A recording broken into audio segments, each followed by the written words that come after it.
Everything will begin at 5:45.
you win. You got one, Brian.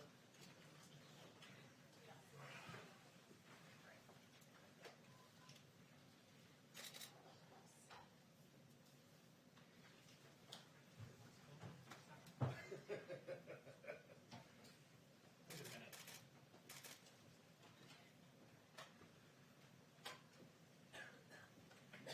Nobody sitting here. Oh, yeah. Don't tell her what to do. She's a professional. She knows what she's doing. Let him boss you. I'm not. All right, Ed. Calm down. Oh, you ain't his well. That's in my way. You're not anybody's.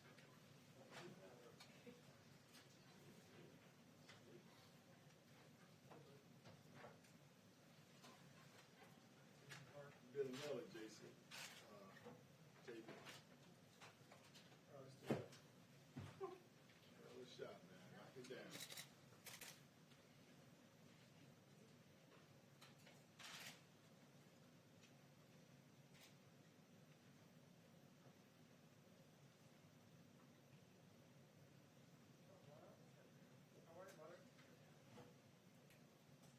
Anybody out there? Hey, how's it going? Do you hear me? Do you hear me?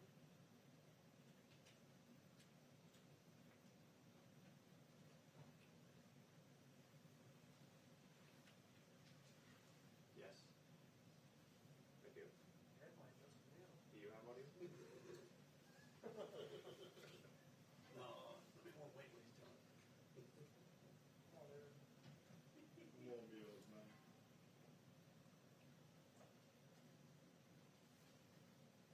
Come on, Bills, man. Yeah, he's got tickets already. November. Two tickets front row. You see they rescheduled it? The hotel already now? Oh, we have a house. Oh.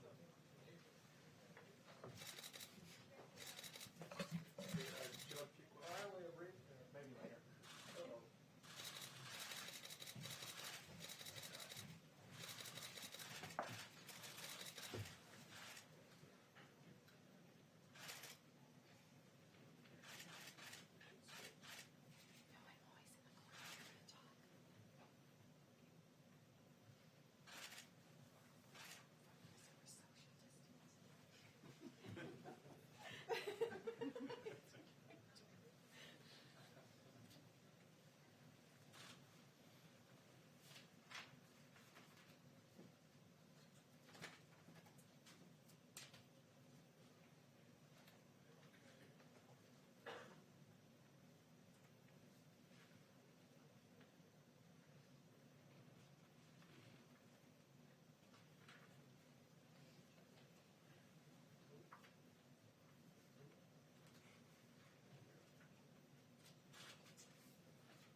Hey, John. I miss my conversation.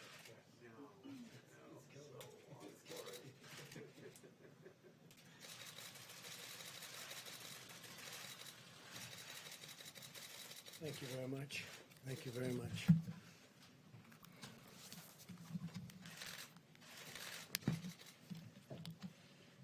This week, America continues our aggressive effort to defeat the virus. As we enter a crucial and difficult phase of the battle, we continue to send our prayers to the people of New York and New Jersey and to our whole country. But right now, New York and New Jersey are very hot zones, and we're with them, we're with everybody. Your struggle is our struggle, and we will beat this virus. We will beat it together. I also want to send best wishes to a very good friend of mine and a friend to our nation, Prime Minister Boris Johnson. We're very saddened to hear that he was taken into intensive care this afternoon, a little while ago. And Americans are all praying for his recovery. He's been a really good friend. He's been really something very special, strong, resolute, doesn't quit, doesn't give up. We have made tremendous progress on therapeutics. I had a fantastic call today, which I'll be talking about a little bit later. And I've asked two of the leading companies, these are brilliant companies, Ebola, AIDS, others, they've come with the solutions and just have done incredible jobs. And I've asked them to contact London immediately. They have offices in London, and major companies, but more than major, more than size, they're genius. And I had a talk with 4 of them today, and they speak a language that most people don't even understand. But I understand something, that they've really advanced therapeutics and therapeutically, and they have arrived in London already. Their London office has whatever they need, and we'll see if we can be of help. We've contacted all of Boris's doctors, and we'll see what is going to take place, but they are ready to go. But when you get brought into intensive care, that gets very, very serious with this particular disease. So the 2 companies are there, and with what they are talking about, and it's rather complex and has had really incredible results. We're working with the FDA and everybody else, but we are working with London with respect to Boris Johnson. Across the country, we're attacking the enemy on all fronts, including medical, scientific, social, logistical, and economic. We're pressing into action the full power of American government and American enterprise, and our military has been incredible. We've just sent 3,000 public health personnel. They're now deployed in the New York area, and they'll be over at the Javits Center, over at the Great Ship. And as you probably have heard, and I was informed that Governor Cuomo has already told you and announced, he called me up a little while ago and he asked whether or not it would be possible to use the ship with respect to fighting the virus. And we hadn't had that in mind at all, but we're going to let him do it, and we're also going to let New Jersey, Governor Murphy, we spoke with him a little while ago, and New Jersey is going to use it also because New Jersey is a hot spot. So Governor Murphy and Governor Cuomo are going to be using the ship, New York, New Jersey, and it's a big ship, and it's now COVID. It's set for COVID, and we are going to, hopefully, that will be very helpful to both states. The Javits Center, which is 2,900 beds, just built by our military, also is going to be manned now by the military, and they should be in place tomorrow. And they'll start sending quite a few people over to the Javits Center. It's convenient. It's right in the middle of everything. So that'll be something great. And we appreciated Governor Cuomo's really nice statements, and likewise Governor Murphy. We have worked very well with both of them, and with, frankly, all of the governors. Vice President Pence had a call this morning with them that lasted for close to 2 hours, and I understand there wasn't a negative person on the call. 50 governors, or just about 50 governors. I think they were all on, from what I understood, and they were very positive about everything their federal government has been doing for them, and you'll hear what that is, and it's rather amazing, actually. Nationwide, the Army Corps of Engineers is building 22 field hospitals. These are big hospitals, and alternate care sites in 18 states. So you have a combination of 22 field hospitals. In addition to that, we're building alternate care sites, which is a little bit of a smaller version of the hospital. And we have a lot of them, and they're going up in 18 different states. In total, we have deployed 8,450 hospital beds from federal stockpiles. And, you know, if you think this is done over a period of weeks, it's incredible, actually. More than 8,000 ventilators have been sent from the national stockpile to our cities and states, backed by the Defense Production Act, which we've used very strongly, very powerfully. So powerfully that we don't have to use it too much, frankly, and it's nice when you don't have to. We're getting more than we ever bargained for. American industry is stepping up. Manufacturers are really going to town, and we have thousands of ventilators being built as we speak, and we have hundreds that are being sent to different locations, and we're ready to roll with almost 10,000 that we have in the federal stockpile. When I say ready to roll, too, I mean exactly what that states. We are, wherever that monster goes, we're able to move with it.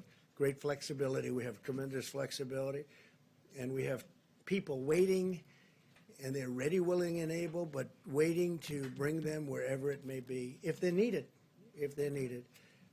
It's possible that they won't be needed, that we're fully stocked, because numbers are coming in where, because of what the American people are doing, we're having fewer hospital visits. I think that could be the case in New York. It could be the case in a few other states.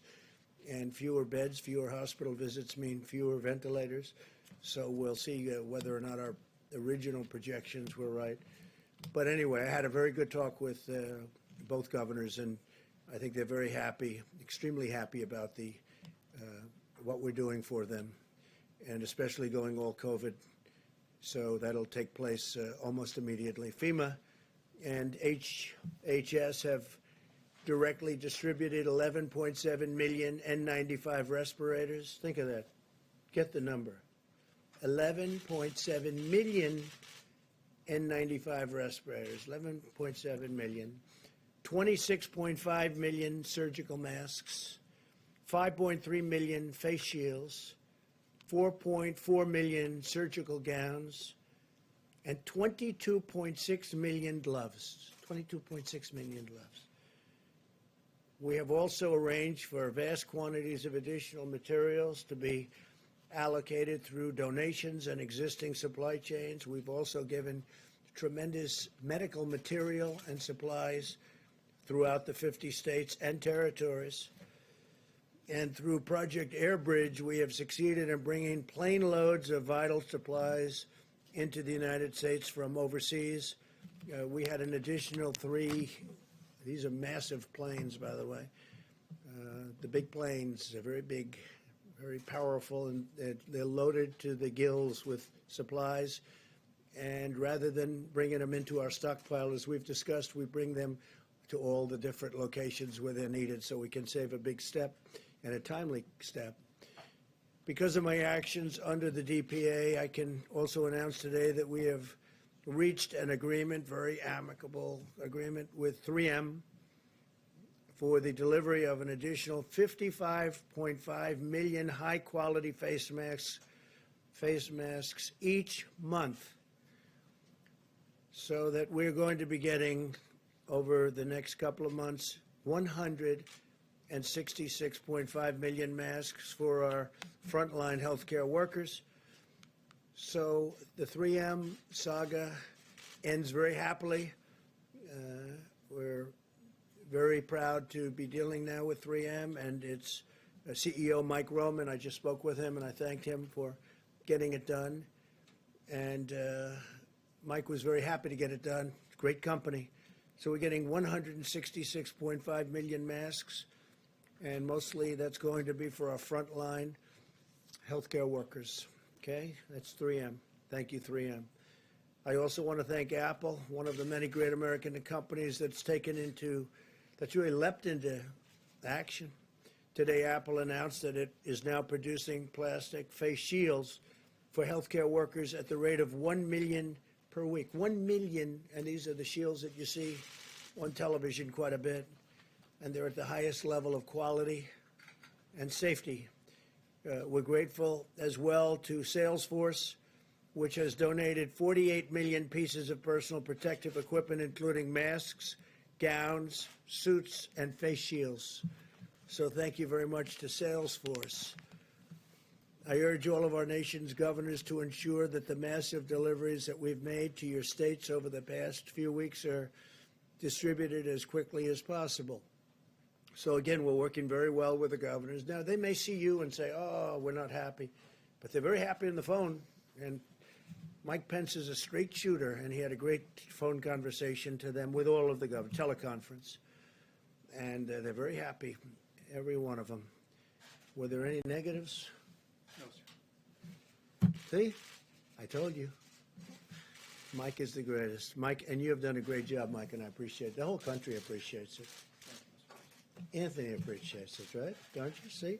Everybody appreciates Mike, special man.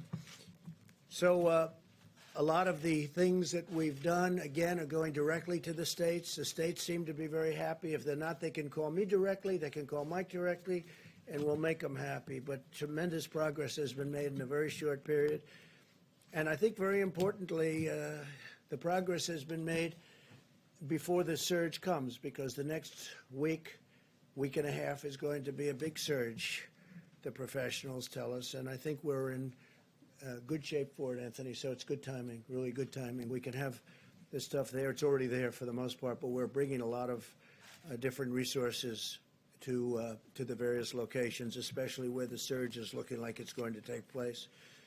Resources from the national stockpile need to reach our warriors, and they are warriors. I tell it all the time. I saw it again this morning.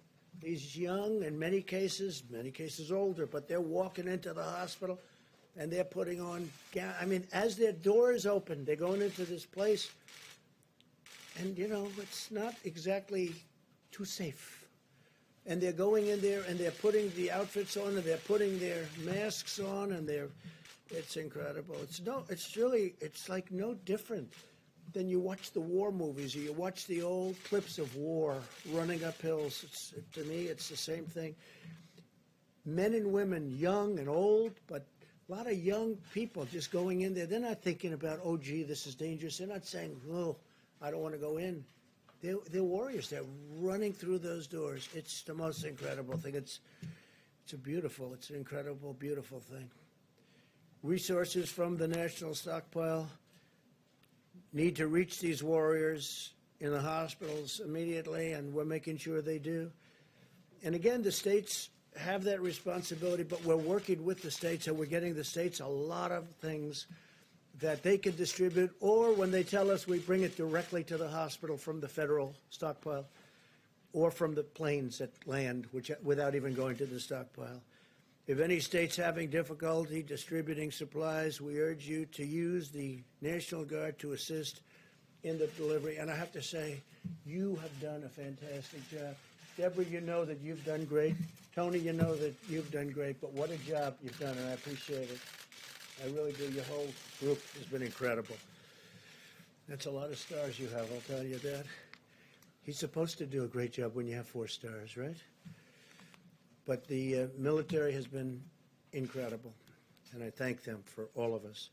Conversely, if a state believes that it has surplus equipment or supplies, very important, because we actually have gotten so much to some of the states that they're able to now, they've done a fantastic job, and they've kept that line low.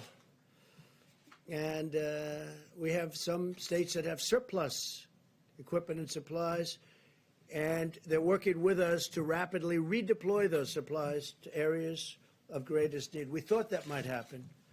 If it worked out well, that's what was going to happen, and it's happening. And I want to thank Governor Gavin Newsom, who's doing a tremendous job, who's announced California will send 500 ventilators to be distributed to other locations. I think some are going to Arizona, some are going to Washington, D.C. We think they're going to Delaware. We're working to that. But 500 excess ventilators from the state of California, and we're going to get them taken care of wherever they have to go. Those decisions are being made right now. The members of the White House Task Force and I are in close touch with mayors and governors and hospital administrators across our country, and we're told that at the present time, most of the critical needs are being more than met. States have to continue sharing detailed information in the amount and utilization rates of medical supplies so we know what to resupply them, or they can get it directly That includes ventilators. They can get it directly. Ideally, if they can get it directly, but if they can't, if they're unable to do it, we have tremendous amounts of supplies, and we're building it up very fast, too. And this is before the big surge. This information is fundamental to our ability to deliver the material when and where it's most needed.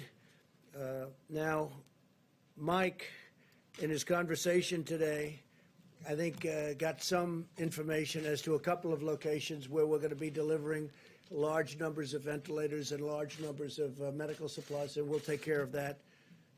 But some of the states are very happy. Even Governor Pritzker from Illinois is happy. Of course, he may not be happy when he talks to the press, but he's happy. He's a very happy man.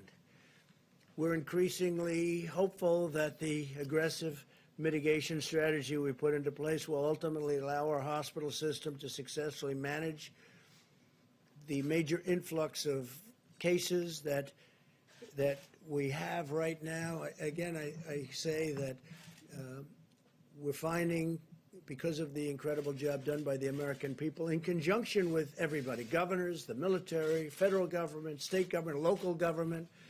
I've had a lot of conversations with New York City and Mayor de Blasio. I've gotten to know him. I didn't know him. Gotten to know him.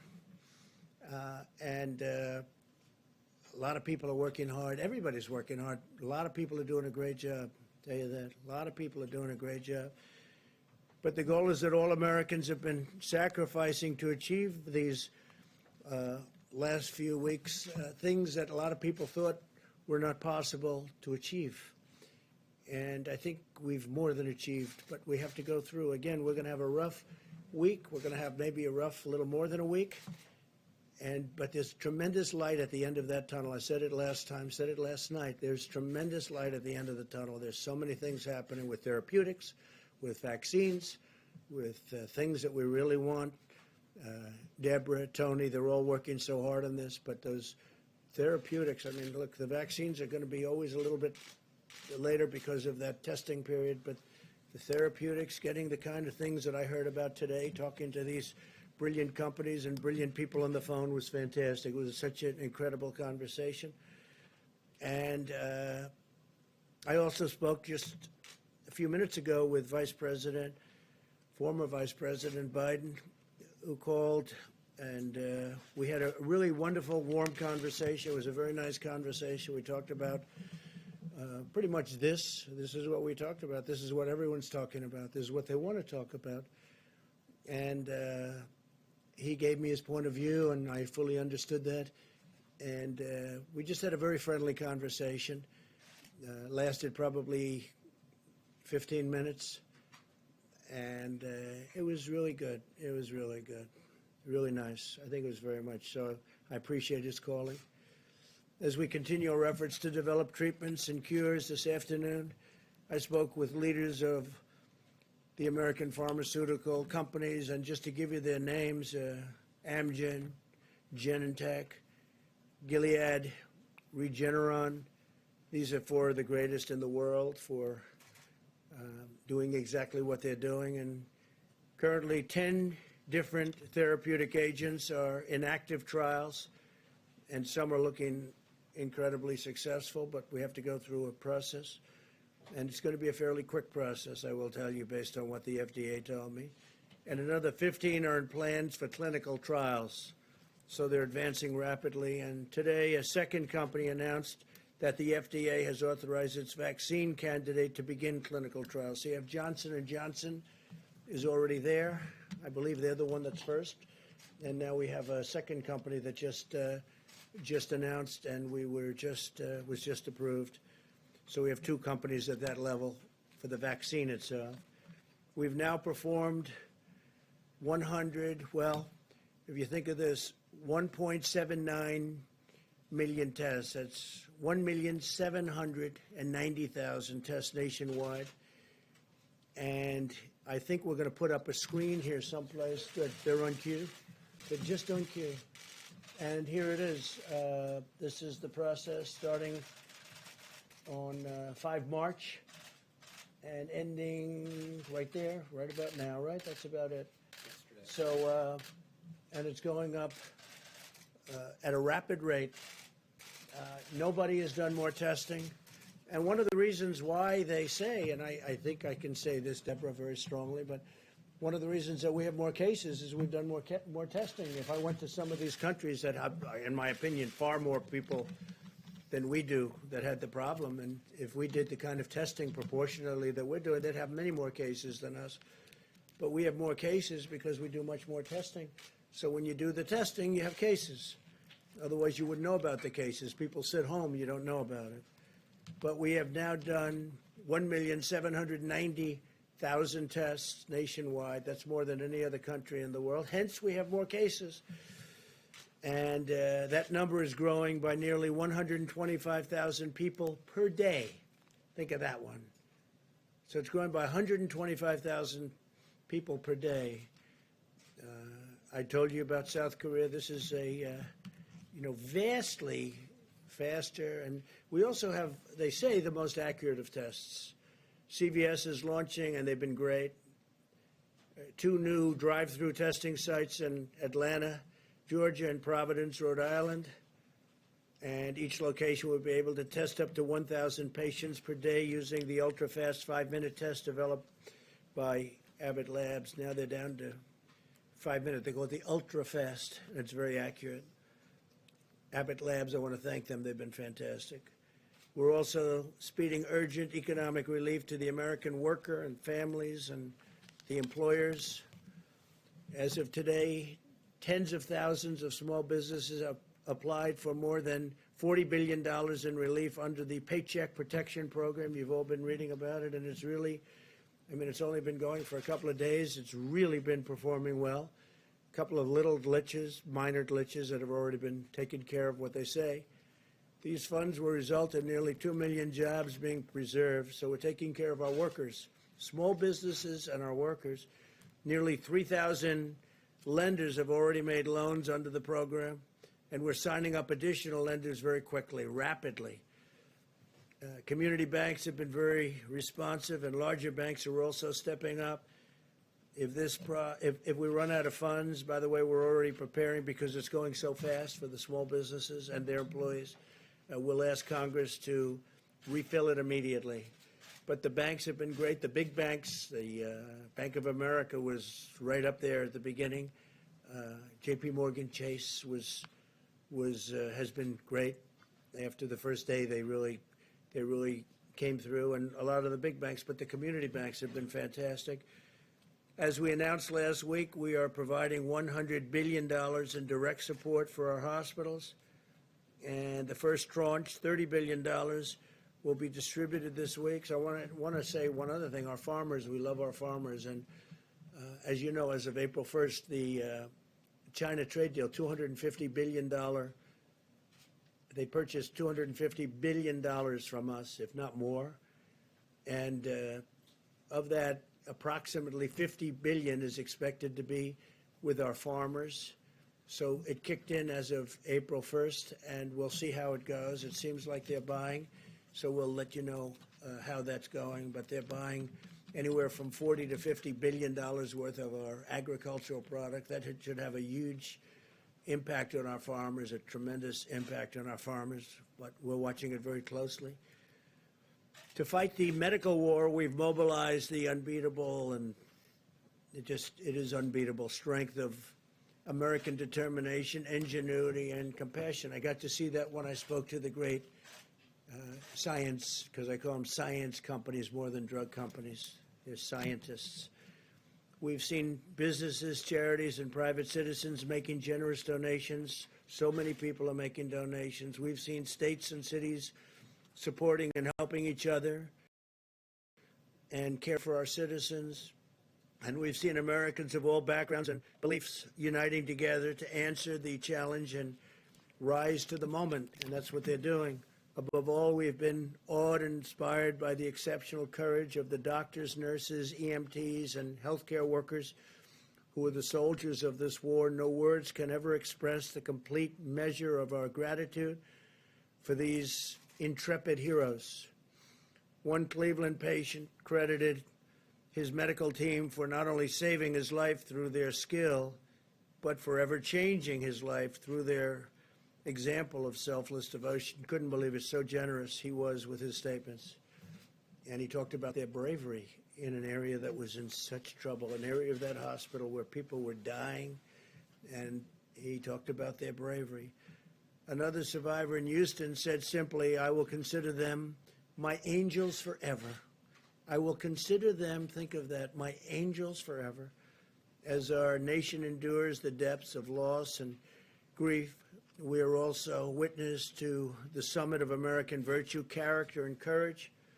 With the love and dedication of every American patriot, we will win this battle, we will defeat this enemy, and we will rise from this present crisis with new strength, unity, and resolve. And that's what's happening. Tremendous stories are coming out of this horrible moment, very dark moment for the world. 182. I was saying 151 for a while, and then it got up to 160, and it's 182, as I announced yesterday. 182 countries are being attacked by this virus. So I just want to thank everybody. I want to thank the American citizens for doing a great job. Stay inside, and let's win this, and let's get our country open as soon as we can. I think it's going to be sooner than people think. Things are going really well. Again, light at the end of the tunnel. And with that, I'll take a few questions, and then Mike is going to take over and talk with the Admiral and with the professionals, and we appreciate you being here. Yes, please. Mr. President, you mentioned that you were asking U.S. drug companies to provide treatment to the British Prime Minister. What sort of treatment is that? Is that something that is available? Well, to it's the a American very, public? yeah, it's a very complex treatment of things that they've just recently developed, and that they have a lot of experience with, having to do with something else, but recent for this. And they'll be, they've already concurred, they've already had meetings with the doctors, and we'll see whether or not they want to go that route. But when you're in intensive care, it's a big deal. So they're there, and they're ready. I think we have three of them. I spoke with four, you know who the four would be.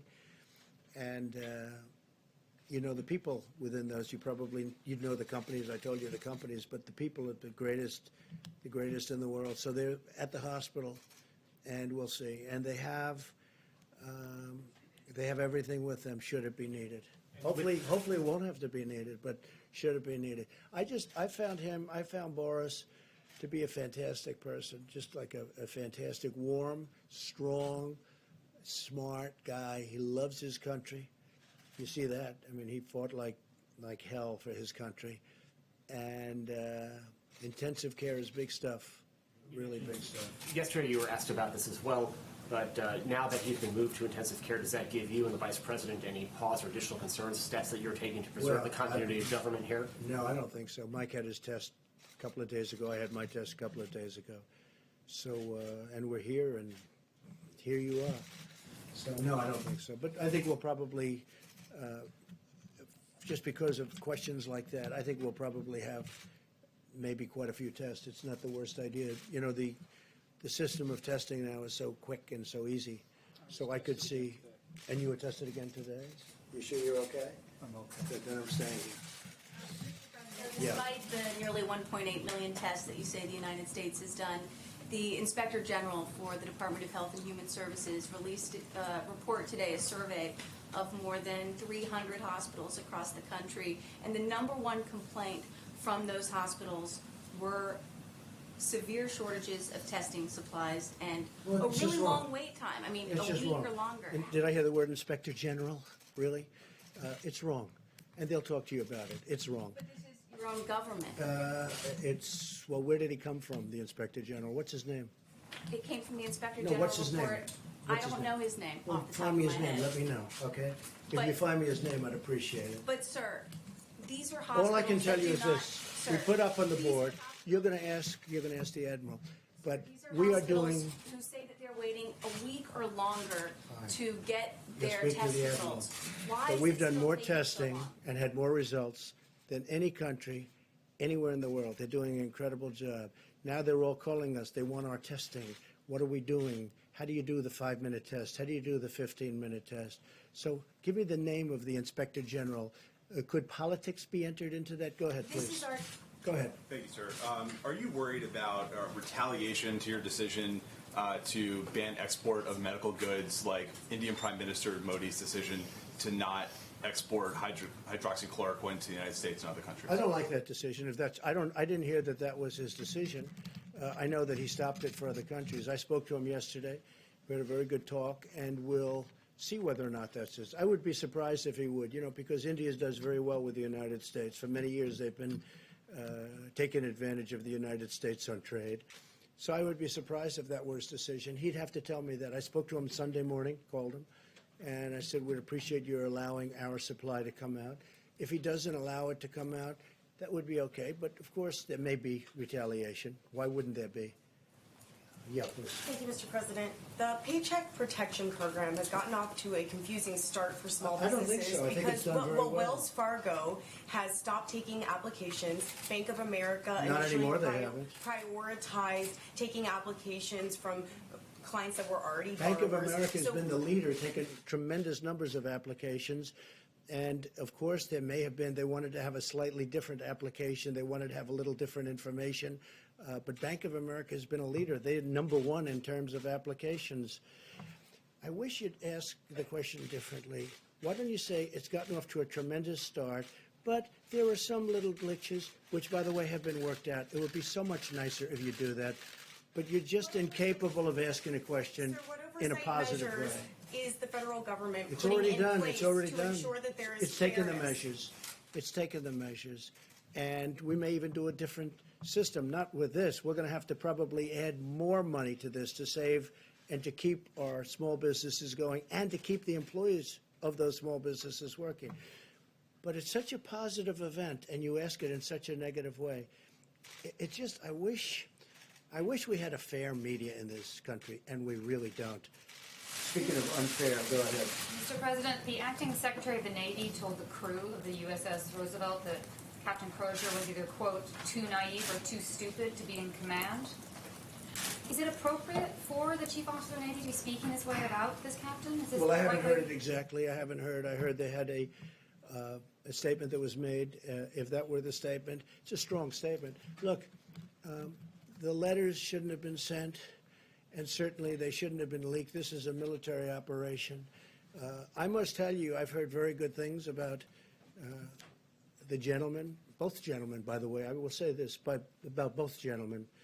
And I may look into it only from the standpoint that something should be resolved, because I'm hearing good things about both people. What might you look into, sir? I may just get involved, if it's okay with you. Who you mean? Yeah, because you know what? You have two good people, and they're arguing. And I'm good, believe it or not, at settling arguments. I'm good at settling these arguments. So I may look into it in detail, and I'll be able to figure it out very fast.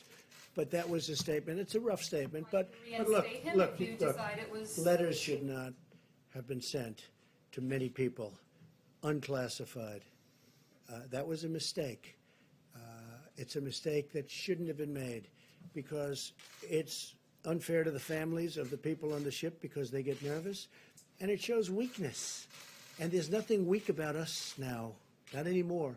We have the strongest military we've ever had, and we're not going to be showing weakness to anybody, because we have, that ship is incredible, nuclear-powered aircraft carrier, and we don't want to be writing letters. We don't want to have letter-writing campaigns where the fake news finds a letter or gets a leak. We don't want that. So the letter, so the letter shouldn't have been sent. With all of that said, his career prior to that was very good. So I'm going to get involved and see exactly what's going on there, because I don't want to destroy somebody for having a bad day. Okay, does that make sense? Okay.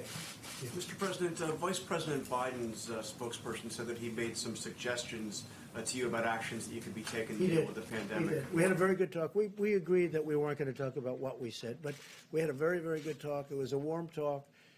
I enjoyed it. I hope he enjoyed it too. And it was short. It was 15 minutes. Did he have good suggestions? Anything that you're going to do? Well, he had suggestions. It doesn't mean that I agree with those suggestions, but certainly he had suggestions. And I also told him some of the things we're doing.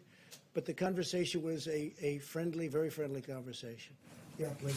Thanks a lot, Mr. President. You've mentioned, other members of your task force have mentioned over the course of the next 2 weeks, it's going to be a very difficult time for our country in terms of fatalities. And It will be a difficult week and a half. and there are a number of governors who are close allies of yours, Mr. President, who have refrained thus far to have these stay-at-home orders. And Dr. Fauci, who of course is on your task force, has said that the states that don't have stay-at-home orders are putting themselves at risk and the country at Well, risk. if Dr. Fauci said that, I would be inclined to call them up. You know, we do have a constitutional problem in doing that. You understand that. I mean, there's a double-edged sword. You understand. I can do it, but it is a constitutional. You can say federalist. You can say there's lots of different reasons where I would rather have the governors do it, make their own determination. They're smaller, and not in all cases, but sort of they're smaller cases. But I'm not sure 100% that Dr. Fauci said that, but you can ask him. Tony, do you want to say something, please? So I had good conversations with the governor of Nebraska and the governor of Iowa here, and it's interesting that functionally, even though they have not given a strict stay-at-home, what they are doing is really functionally equivalent to that. And we had a really good conversation with both of the governors, and when I had mentioned that, I think there was a public response that they weren't really doing anything at all, and they really are doing a very good job, both of them. Those are the only two that I spoke to, but it was a really good conversation, and I want to make sure people understand that just because they don't have a very strict stay-at-home order, they have in place a lot of things that are totally compatible with what everyone else is doing. If I can ask a question, Dr. Fauci, before you... Go ahead. About getting back to normal, you said you wanted to get back to normal as soon as possible. Will we truly get back to normal in this country before there's an actual vaccine that's available to everybody? How do you start lifting the restrictions? Yeah, well, John, if back to normal means acting like there never was a coronavirus problem, I don't think that's going to happen until we do have a situation where you can completely protect the population.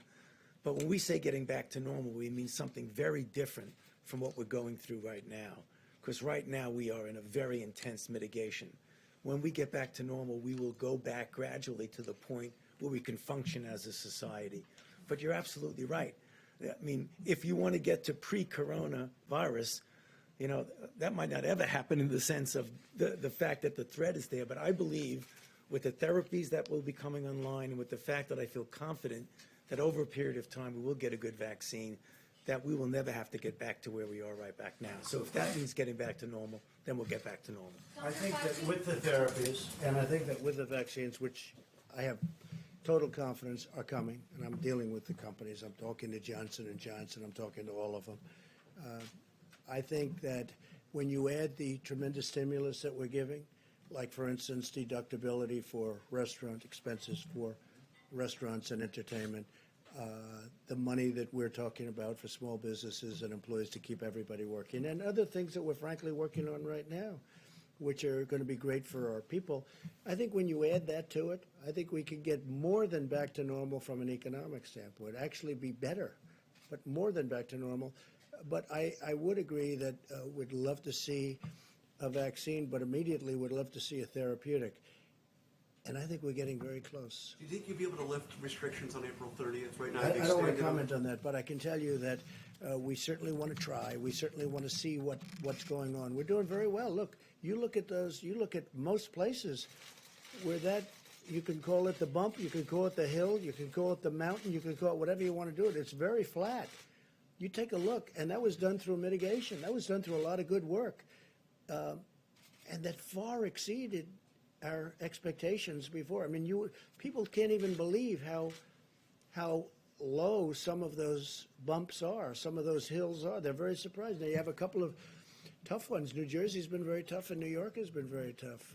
They're crowded in. You know, it's tight. It's tougher. But far exceeding. California far exceeds. Washington State far exceeds. You look at so many of these states, how well they're doing. The 8 states, by the way, and I haven't spoken to the governors, but Tony's so right.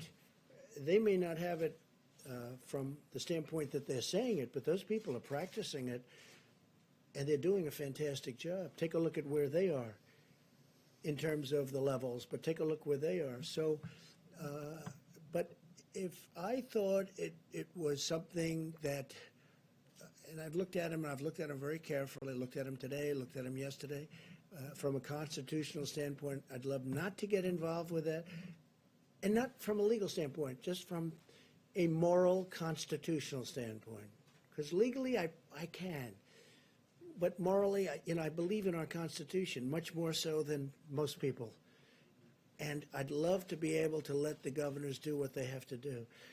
Those states are doing a fantastic job, all 8 of them. They're doing a fantastic job.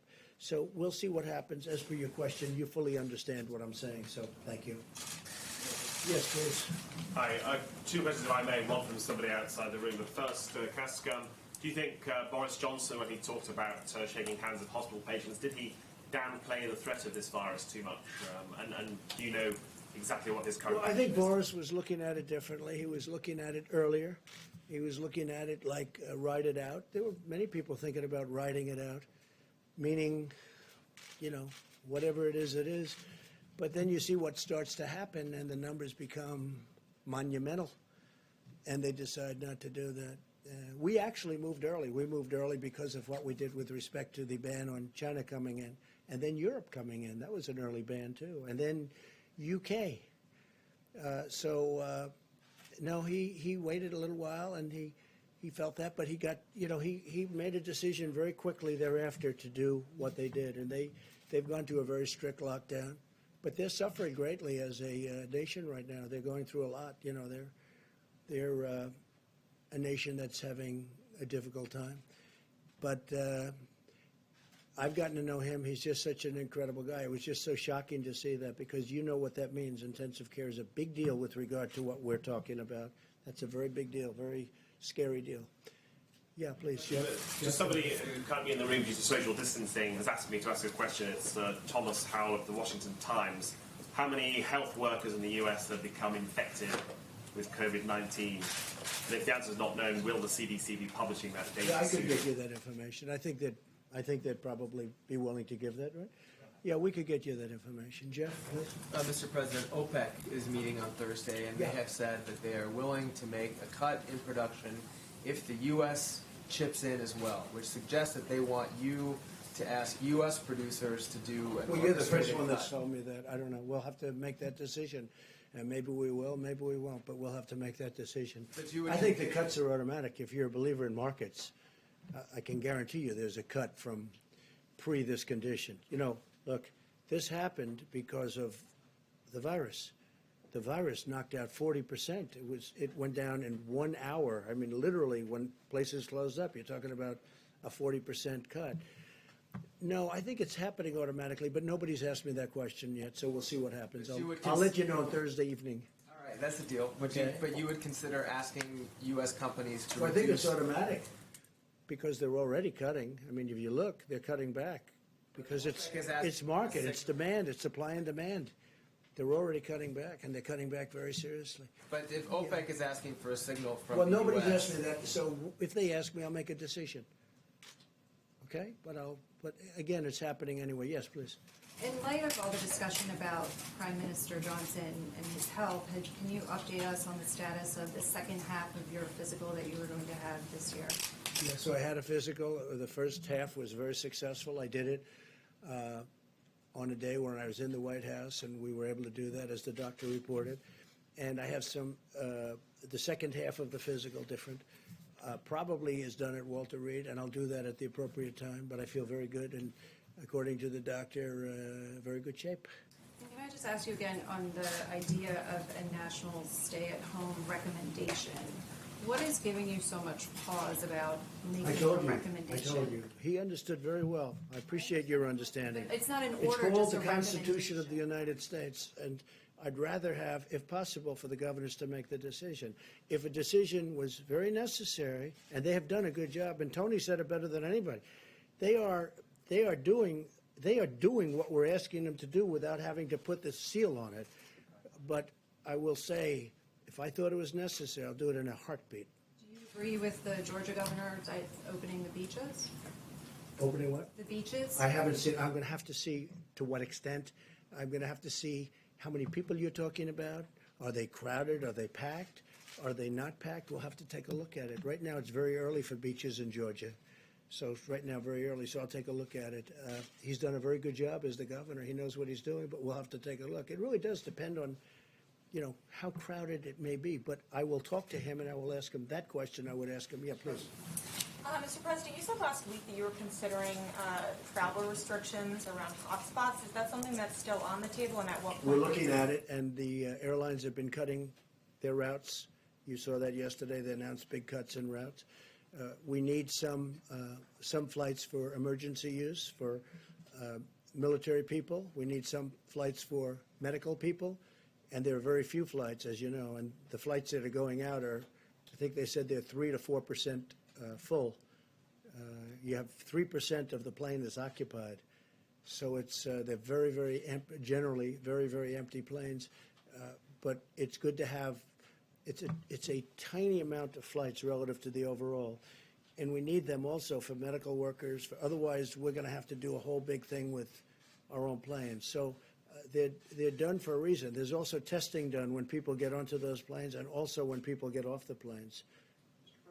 If I can follow up on this question of the HHS Inspector General, and by the way, her name was Christy Grimm, and it wasn't so much her opinion, but they interviewed 323 different hospitals. Well, it still could be her opinion. When was she appointed? I'm not sure when she was Would appointed. you do me a favor? Let me know. I'll check. No, let me know now. I have to know now, John. Let me know now. Because we are doing an incredible job in testing. We are doing a better job than anybody in the world right now in testing. There's nobody close. And other nations admit this. Other nations have admitted it very strongly. Other nations are calling us, wanting to know about our testing.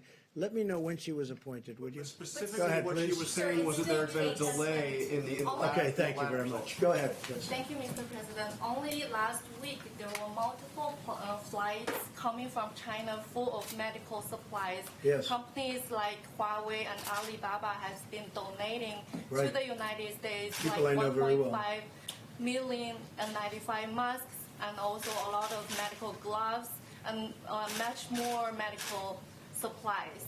Sounds like a statement more than a question. And Chinese Ambassador Cui Tiankai last night wrote an op-ed on New York Times calling to cooperation with the United States.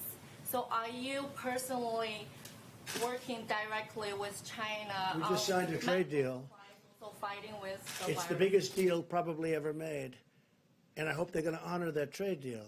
If they don't honor the trade deal, then I'll tell you a different answer. But I think they will. They're going to spend billions of dollars for agriculture. They're going to spend billions of dollars for many different things, whereas China medical never spent supplies. money in our country. We spent money. We had a trade deficit with China for years of $500 billion, $400 billion. We had the biggest trade deficits in the history of the world with China. Now China's going to spend a lot, has agreed to spend $250 billion, many billions of dollars in our country, much of it going to farmers and manufacturers. So I'll let you know. I mean, I hope they're going to honor the deal. We'll find with out. China, are you cooperating with I don't China? know. Who are you working for, China? You work for I'm China or are working you for with a Hong newspaper? Kong. Who are you with? Hong Kong Phoenix TV. Who owns that, China? It's Is it owned by based in China? Hong Kong. No, is it owned by the state? No, it's not. It's a private-owned company. Okay, good. Okay. Look, I'll let you know. I'll give you a good answer to that in a few months. I wanted to see what they do because it's time for them to help us. Okay, it's time right now for China to help us, and hopefully they do. And if they don't, that's okay too. But we signed a deal. It was signed with great goodwill and spirit, and it's time that our farmers benefited, our manufacturers benefited, and we'll see whether or not that deal is honored. And I think it will be, because I know President Xi, who I like and respect, and I think he will honor the deal he made with us. It just went into effect 4 days ago. I will see whether or not. In fact, I called up just a little while ago. I said, how are the farmers doing with respect to China? Are they buying the product as anticipated? And the answer was, yeah, I think so. But it wasn't the most positive, but it was starting. The deal just started. So I'll let you know. But, for many, many years, China ate our lunch because we had people in this position that I'm in right now that allowed China to get away with absolute murder. and it should have never happened. But we are now dealing with China. We'll see what happens. Yeah, Mr. President, wait. I'll tell you How when many she do was you want? appointed. How many do you want to ask? No, I was going to answer your question you asked me. She was appointed in January of this year to her current position Good. as the Principal Deputy Inspector Okay, General. we're going to take a look at it. Go ahead. I know you don't want to talk On the Don't issue interrupt. of He's on the issue talking. of small business loans, sir, you said that businesses have applied for $40 billion in loans, but can you tell us how much of that money has actually gone out to the small businesses? I can't tell you, but I know it goes out very quickly once the loan application's approved, and the process is very fast. And you have to understand, these are banks, and that's what they do, but they were swamped. They were actually swamped. Okay, go ahead. I know you don't want to talk about the Inspector General report, but testing is still a big issue in this country. When can hospitals Put the expect? slide up again, please. When can hospitals expect to receive a quick turnaround of Are these you ready? test results? Are you ready? Hospitals can do their own testing also. States can do their own testing. States are supposed to be doing testing. Hospitals are supposed to be doing testing. Do you understand that? We're the federal government. Listen to me. We're the federal government. We're not supposed to stand on street corners doing testing. They go to doctors. They go to hospitals. They go to the state. The state is a more localized government. You have 50 of them, and they can go 50 within here. You also have territories, as you know, and they do the testing. And if you look at the chart, if you take a look, did they put it up? Yeah. Just take a look. And these are testing, and the results are now coming in very quickly. Initially speaking, the tests were old, obsolete, and not really prepared. We have a brand new testing system that we developed very quickly, and that's your result. And you should say, congratulations, great job, instead of being so horrid in the way you ask a question. Please, go ahead. Mr. President, today. Yeah, I'd love to have the Admiral speak to that question. Yes, it's a great idea. So I can talk a little bit more about testing later on, but as the President said, 1.79 million tests have been done, and this does not count the hundreds of thousands of tests that are done within hospitals that are now currently not reporting, so I'm sure we're well over 2 million. That Inspector General report was done here, 23rd, 24th, during our ramp-up period, quite a long time ago. There was clearly, and it's hard to interpret the report because it mixes up all kinds of things, but clearly there was complaints by some hospitals of a backlog, probably at send-out tests, and that is true. There were several days of backlog at some of the major labs that have been taken care of. We know now that the ACLA labs now have a 24 to 48-hour turnaround. They're doing well over 100,000 tests a day. We now have the Abbott machine that's point of care.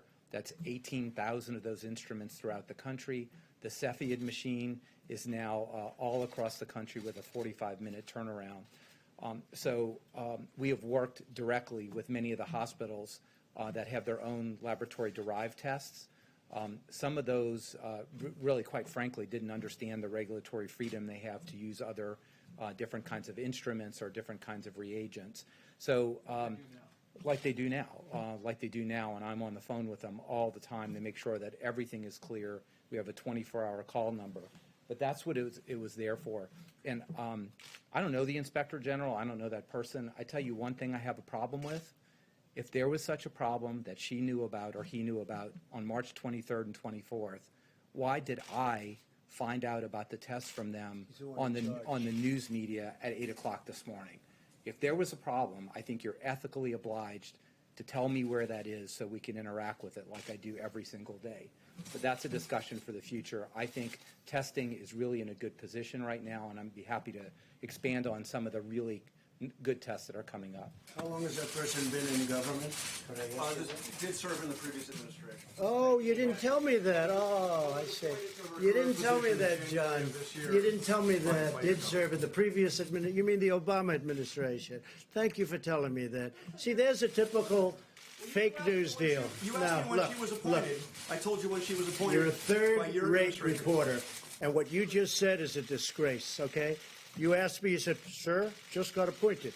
Take a look at what you said now. I said, when did this person, how long in government? Well, it was appointed in the Obama administration. Thank you very much, John. Thank you very much. You will never make it. Go ahead, please.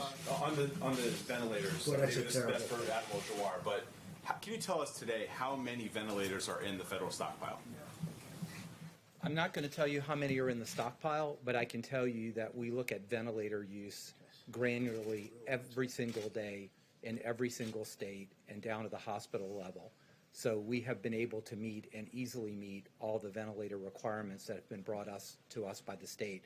No one has not gotten a ventilator that needs a ventilator. And as far as we can project, looking at all models, every person who needs a ventilator will get a ventilator. I'm a ventilator doc, right? I'm an ICU physician for children. Spent every day of my life managing people on ventilators. This is my community. It's also the Surgeon General's community as an anesthesiologist.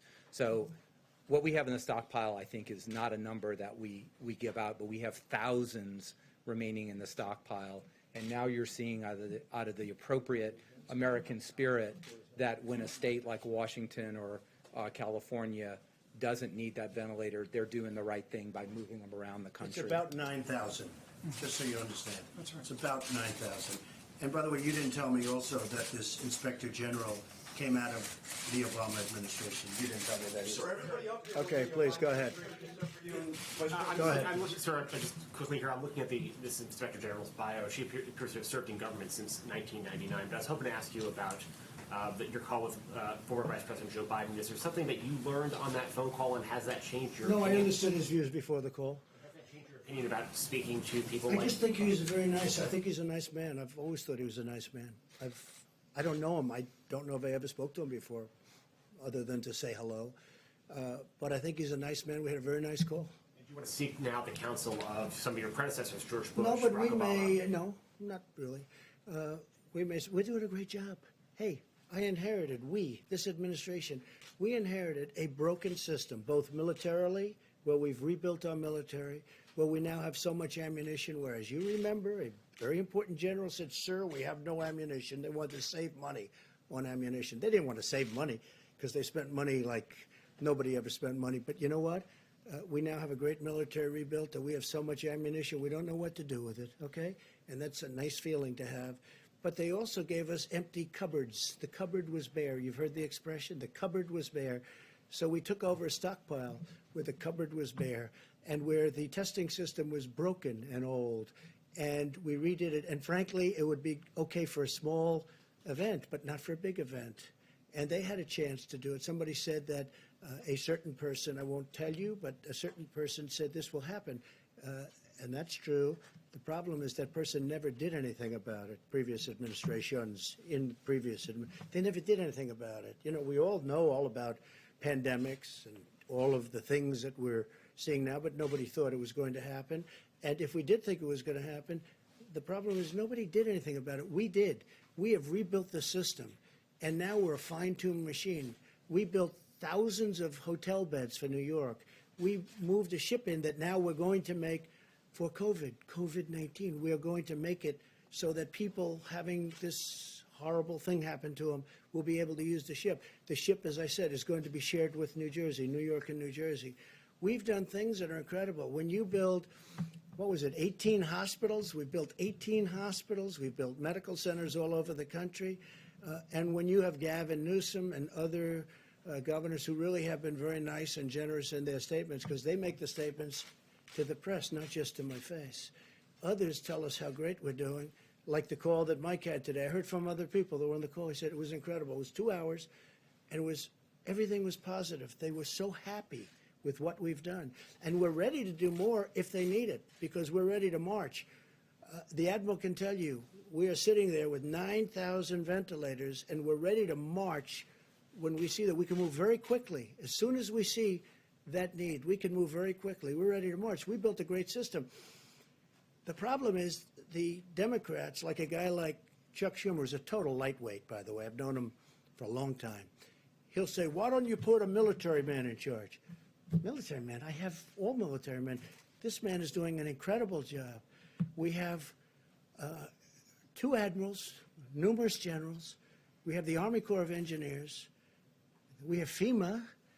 We have this whole force that like nobody's ever seen before. We have a great military operation, and they've done an incredible job.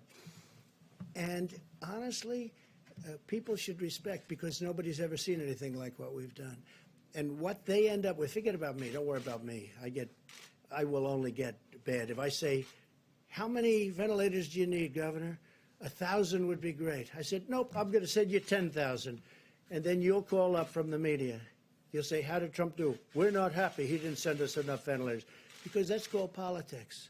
But if you look at what's happening, and I'm even surprised, the governors are saying all good things. But the Democrat governors, and a couple of rhinos, frankly, they're rhinos. That's all they are, one rhino in particular. But the governors are saying great things. He had a call that lasted 2 hours today. I heard about that call, not just from Mike. It was a perfect call. Now, I'm sure you were on the call, even though you're not supposed to be. I'm sure you were on the call, meaning some of the media was on the call, because they're constantly reporting the call. If they're honest, they will say it was a great call. Okay? Okay, next question, please. Here we go. This one. Here we go. You didn't mention the hospitals that were built in New Orleans and Dallas today, but you've mentioned them a number of times previously. There seems to be some concern in Texas that they might lose the hospital in Dallas if it's not We're never going to do anything that hurts if Texas. it's not used yet. We're only helping Texas. By the way, the governor's doing a great job over there with this situation. And Texas is so big, you have some parts of the state that are affected, other parts that aren't affected at all. You know, it's an incredible place. But can they keep this hospital even if it's unused? Or is the federal government going to shift those resources elsewhere? No, we're going to use whatever we need, and we're doing it totally in conjunction with the governor. Okay? We're doing it in conjunction with your Texas governor, who's done a fantastic job. Great. Governor Abbott also has set up checkpoints at the border to check people coming in from Louisiana. We've seen checkpoints in Florida, other state borders. Americans are not Very really, few people are coming through our border, and you'll be happy to know we're up to mile 161 of the wall. internal borders between states. Oh, I see, Americans okay. are not But used on the to border seeing- between Mexico, we have 161 miles of wall. About internal borders, Okay. Americans they're not used to seeing border checkpoints between states. How much longer, and is that something that states have to continue with you? First, you want us to call 8 governors and tell them to do something. And then you're complaining that another governor is so strict that he actually checks the borders. I understand why he's doing that, because he knows who he has, and he doesn't want people coming in if they should maybe, not be to the liking of the doctors. No, I think look, he's done a great job. He's done a great job with this case, as have many other governors, but he's done a great job. One of the things I thought you were going to say is we've been very tough on our southern border, as you know, very, very tough. And part of that's because of the fact that we have so much, when you talk about 160 miles of new wall, nobody's coming through that, nobody, not even close. And we're building it rapidly. We will have, early next year, we'll have close to 500 miles of wall, which is what our goal was. You mentioned Senator Schumer just a moment ago. He had a conference call today, and he said that he believes that a COVID-4 relief bill will be necessary. Do you share that belief, and what would be contained in such I a don't bill? know necessarily, but I certainly want to listen. And what I want to do is 2 things. A real infrastructure, not a Green New Deal, the carbon footprint. I'm not looking for the carbon footprint. We want to put people to work. But and frankly, for so many years, we've let our infrastructure go to hell because we were wasting all our money in the Middle East and other places, okay? I want to rebuild our country. I don't want to rebuild. We're tired. We've rebuilt, if you call it that. We're destroyed, frankly. What we've done is so crazy. What we have done, the direction that this country has taken is so sad. But we're in the Middle East for $8 trillion. And if you want to fix a pothole in a highway, you can't do it because they don't want to give you the funds. So we want to have an infrastructure bill, a real one, like in the vicinity of $2 trillion to completely rebuild our roads, our bridges, our highways, our tunnels, everything. And I'm totally open to listening to that. I'm also open to listening to and even putting forward, because we're going to be putting something forward, more money for our citizens because they've gone through trauma. This has been trauma. This came out of nowhere. And I say it, and I'll say it again, we had the greatest economy in the history of the world. We had the most people working in the history of our country, almost 160 million people, far more than ever before. And then one day, our professionals correctly came to us and they said, sorry, sir, we have to close down our country. And I said, say it again. Say it again. We have to close down our country. And the entire world closed down because of this hidden enemy. No, we're going to take good care of our people. It was not their fault. Dr. Birx to clarify something that she said on Saturday, Go sir. ahead. Yes, please. May I ask Dr. Birx to clarify something that she said on Saturday? If I may, Dr. Birx, this is a question that comes from a radio colleague of mine, Tamara Keith. And on Saturday, it sounded like you said that for the next week, people in high-risk areas should not even go to the market or the drugstore. Is that what you meant to say, or is that accurate? You know, out of respect for every single healthcare worker that's on the front line, whether they're a nurse, a doctor, a respiratory therapist, the phlebotomist, the persons who come in the rooms to clean, you know, out of respect for them, we as Americans should be doing everything possible. And what I meant was, if you can consolidate, if you can send one person, the entire family doesn't need to go out on these occasions. We really need, this is a highly transmittable virus. We've been saying that we want every American to know that what they're doing is making a difference, but we need to have solidarity of commitment from everyone to really, so, you know, maybe once every 2 weeks we can do a grocery store and pharmacy shop for the entire family. So it was really about, we have to do everything we can. I know I see on the TV stations the level of human suffering in the hospitals.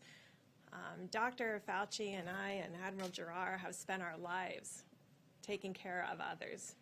We need to take care of each other now as Americans and do everything that's in those guidelines. And I know they're tough. I know incredibly how tough they are. My grandchild of 10 months got a fever of 105 this weekend.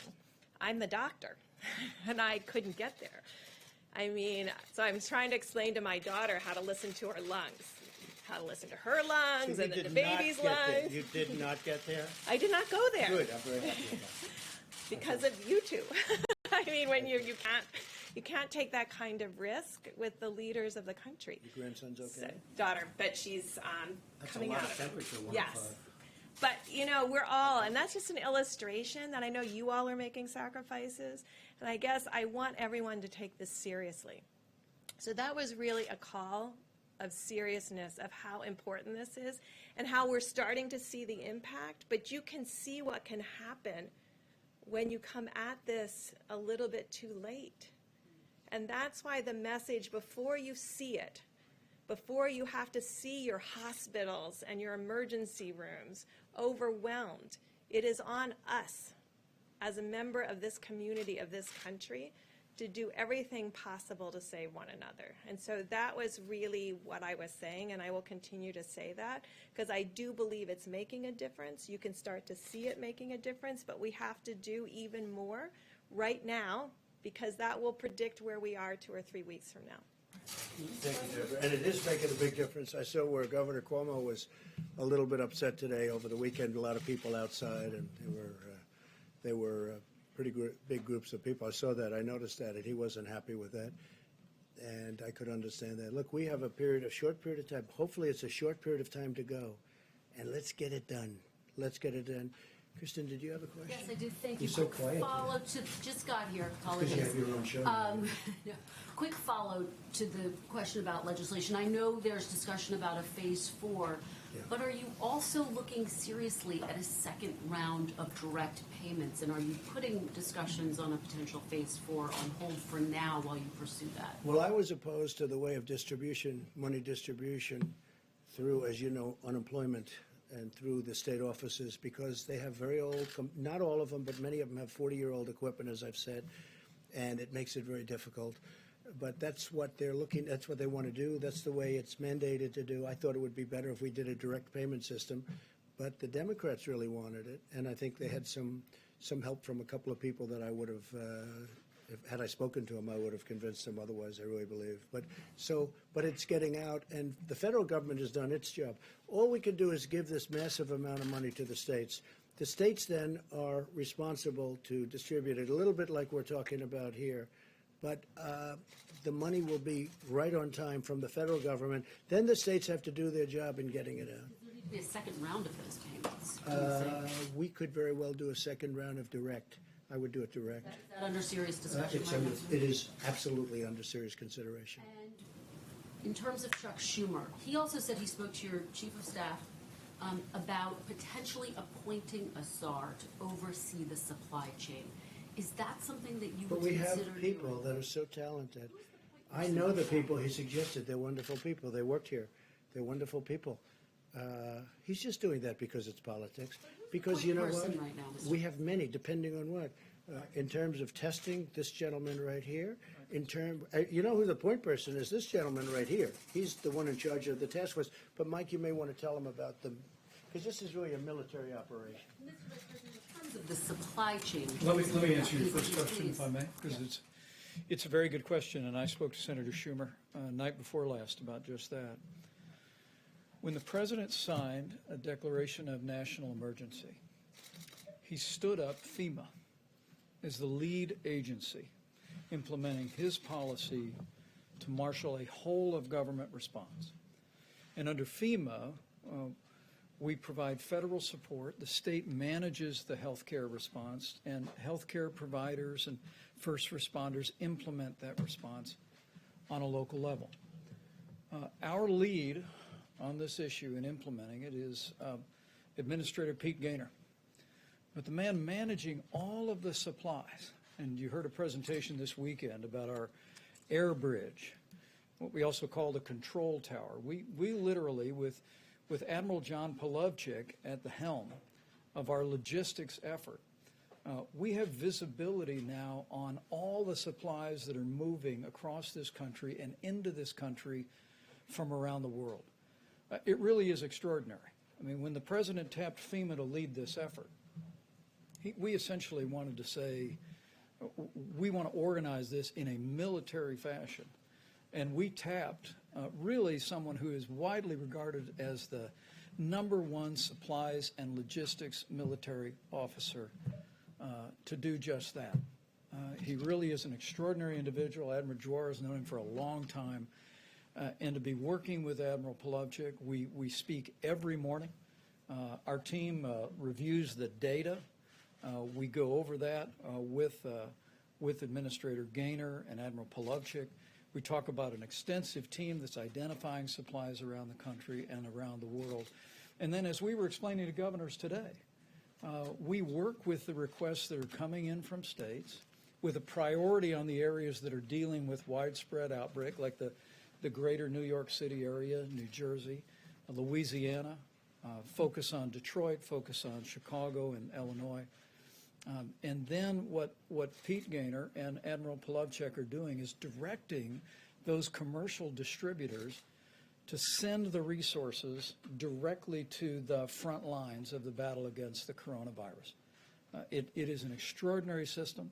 And as I explained to the governors today, as I've explained to congressional leaders, who've made what I think is a good faith recommendation, that we organize this in a manner of military logistics. It's exactly what President Trump has done, and it's what we're doing every single day to make sure that healthcare workers, to make sure that the states that are dealing with a widespread outbreak of coronavirus can be confident that we're going to spare no expense, leave no stone unturned, and use this extraordinary apparatus centered in FEMA to get the people of our country what they need when they need it to battle the coronavirus. And Kristen, when Schumer makes a statement like that, he's only doing it for politics. He knows. We have the best generals, the best admirals, we have the best people. These are incredible leaders. These are vibrant people. They've done such a good job. And again, you'll get a tape of the conversation, because I'm sure some of the governors probably had their favorite reporter listening to the conversation, even though they weren't supposed to, but that's happened before. Just so you understand, we had a call today that was a beautiful call, everybody friendly, everybody happy. They also know in some cases we'll get them a little bit more, and if they need it, we'll get them a lot more depending on where this monster is going.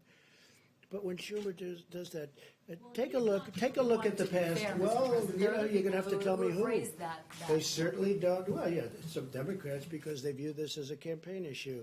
They want to make Trump look as bad as they can because they want to try and win an election that they shouldn't be allowed to win based on the fact that we have done a great job. We built the greatest economy in the world. I'll do it a second time. Got artificially stopped by a virus that nobody ever thought possible. And we've handled it, and we've built a team, and we've built an apparatus that's been unbelievable. Take a look at the swine flu, right? That's H1N1. Take a look at that. And it's not the other way around, by the way. It's H1N1. You know what I mean by that. Take a look at the swine flu. It was a disaster. 17,000 people died. The other administration, they didn't even know. It was like they didn't even know it was here. And that was peanuts compared to what we have in terms of the power, the magnitude of what we're going through. This is attacking 182 countries simultaneously. So Schumer's just all about politics. I've known him almost all of my adult life. And he's a disgrace. In many ways, he's a disgrace. And he knows it's done. He just wants to do that. But he knows the job we're doing. Everybody's amazed at the job we're doing. And the public is starting to find out. You know, one of the reasons I do these news conferences, because if I didn't, they would believe fake news. And we can't let them believe fake news. They see us up here. They see us with admirals. They see us with this talent. They see the job that Mike Pence has done, which has been an unbelievable job, an unbelievable job. I put him there. I thought he'd do well. He did great as the governor of Indiana, and I thought Mike would do well. He's done much better than well. And he gets along with people, I think, much better than I do. Because I like people being 100. Mike can put up with things that sometimes I say it's amazing that he can put up with it. But he's done an incredible job, and so has the entire team. This is a military operation. And again, we built 2,900 beds in Javits Center. We build medical centers in New York. In Chicago, we built 1,000 beds, much more now, in McCormick Place. That's their big convention hall, the equivalent of Javits Convention Hall. Big McCormick Place, fantastic place. By the way, the mayor of Chicago, at least on the phone, is extremely happy with what we're doing, thanking us, has a great relationship with Mike, thanking us. And I just wish the politicians would say to you what they say to us, really. And it's a good question. Do you have one? Yeah, please. Yes, Mr. And President, we'll get to a national security question and then a question about Governor Cuomo. The national security front, to the extent that you can comment on this, your administration is making heavy preparations to move against the cartels in Latin America right now. And could you said expand, Latin America? Yes. Yeah. Could you expand on the reasoning of why now? Are there supply and logistics especially weak? Is it political? Yeah. What's the reasoning? It's a good question. We've moved a tremendous number of boats and ships to the area of, different areas of exactly where you're talking about, because we're tired of drugs pouring into our country from other places. And we're tired of seeing drugs pouring into different parts of Latin America, South America, and just coming into our country. Now we've got them stopped at the border, and they're trying to do it by sea. So we stop them at the border and frankly, with the help of Mexico. Mexico right now has 27,000 soldiers on our southern border. They never had any soldiers.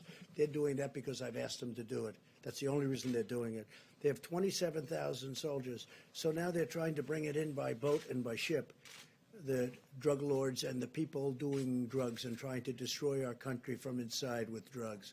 And we're hitting them very, very hard.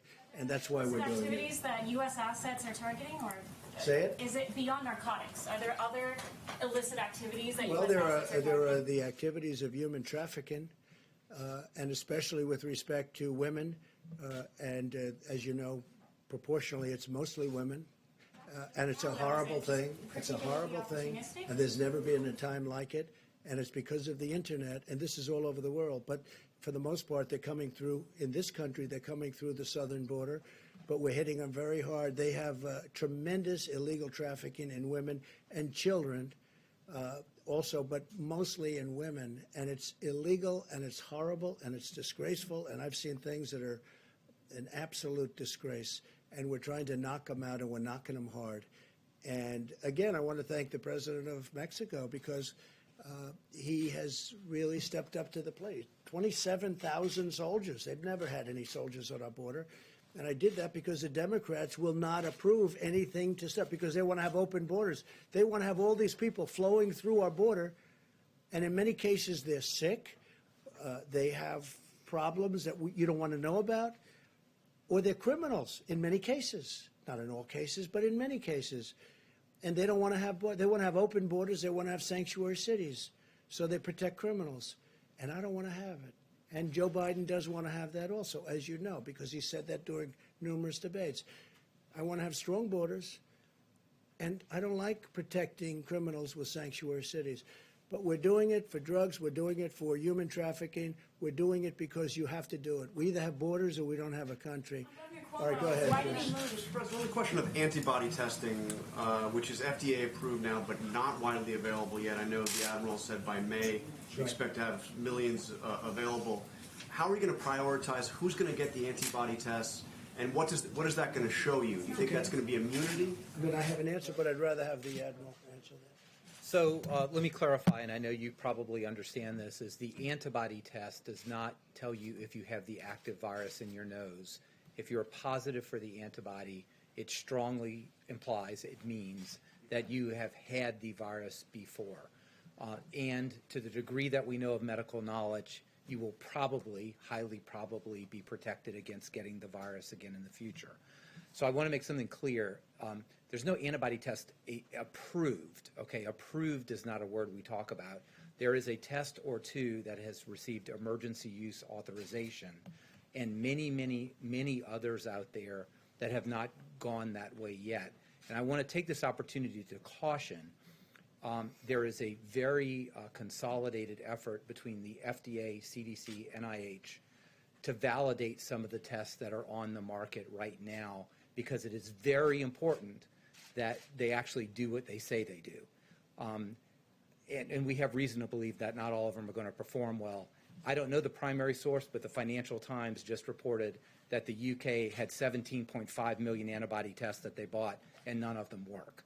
So we're not going to get in that situation. We're going to be very careful to make sure that when we tell you you're likely immune from the disease, that test really said that. Now, I will also make a statement, and there's a lot of work on here, and I'm very excited about it. As opposed to the tests for a novel virus, the antibody type tests are very sophisticated technology, but they're old technology. This we expect to have many tens of millions of tests the first month that we are really sure that the test makes sense. So this allows for surveillance screening, and Dr. Birx is one of the world experts to understand, is 1%, 5%, 20% of Americans have been infected. But it also allows us to have very widespread tens and tens of millions of people screened with a finger prick on the spot. By when? Just to be, by May, you're saying this will happen? Or So science doesn't run on rails, right? So we need to make sure that the FDA, the NIH, which they're actively doing right now, assure that the tests that they're testing really do perform the way they should. And if things work out the way we believe they will, we will have millions on the market by May in a sophisticated way, in a prospective way, that we get the surveillance we need. We can test people to see if they've been exposed, immune, and go back to work.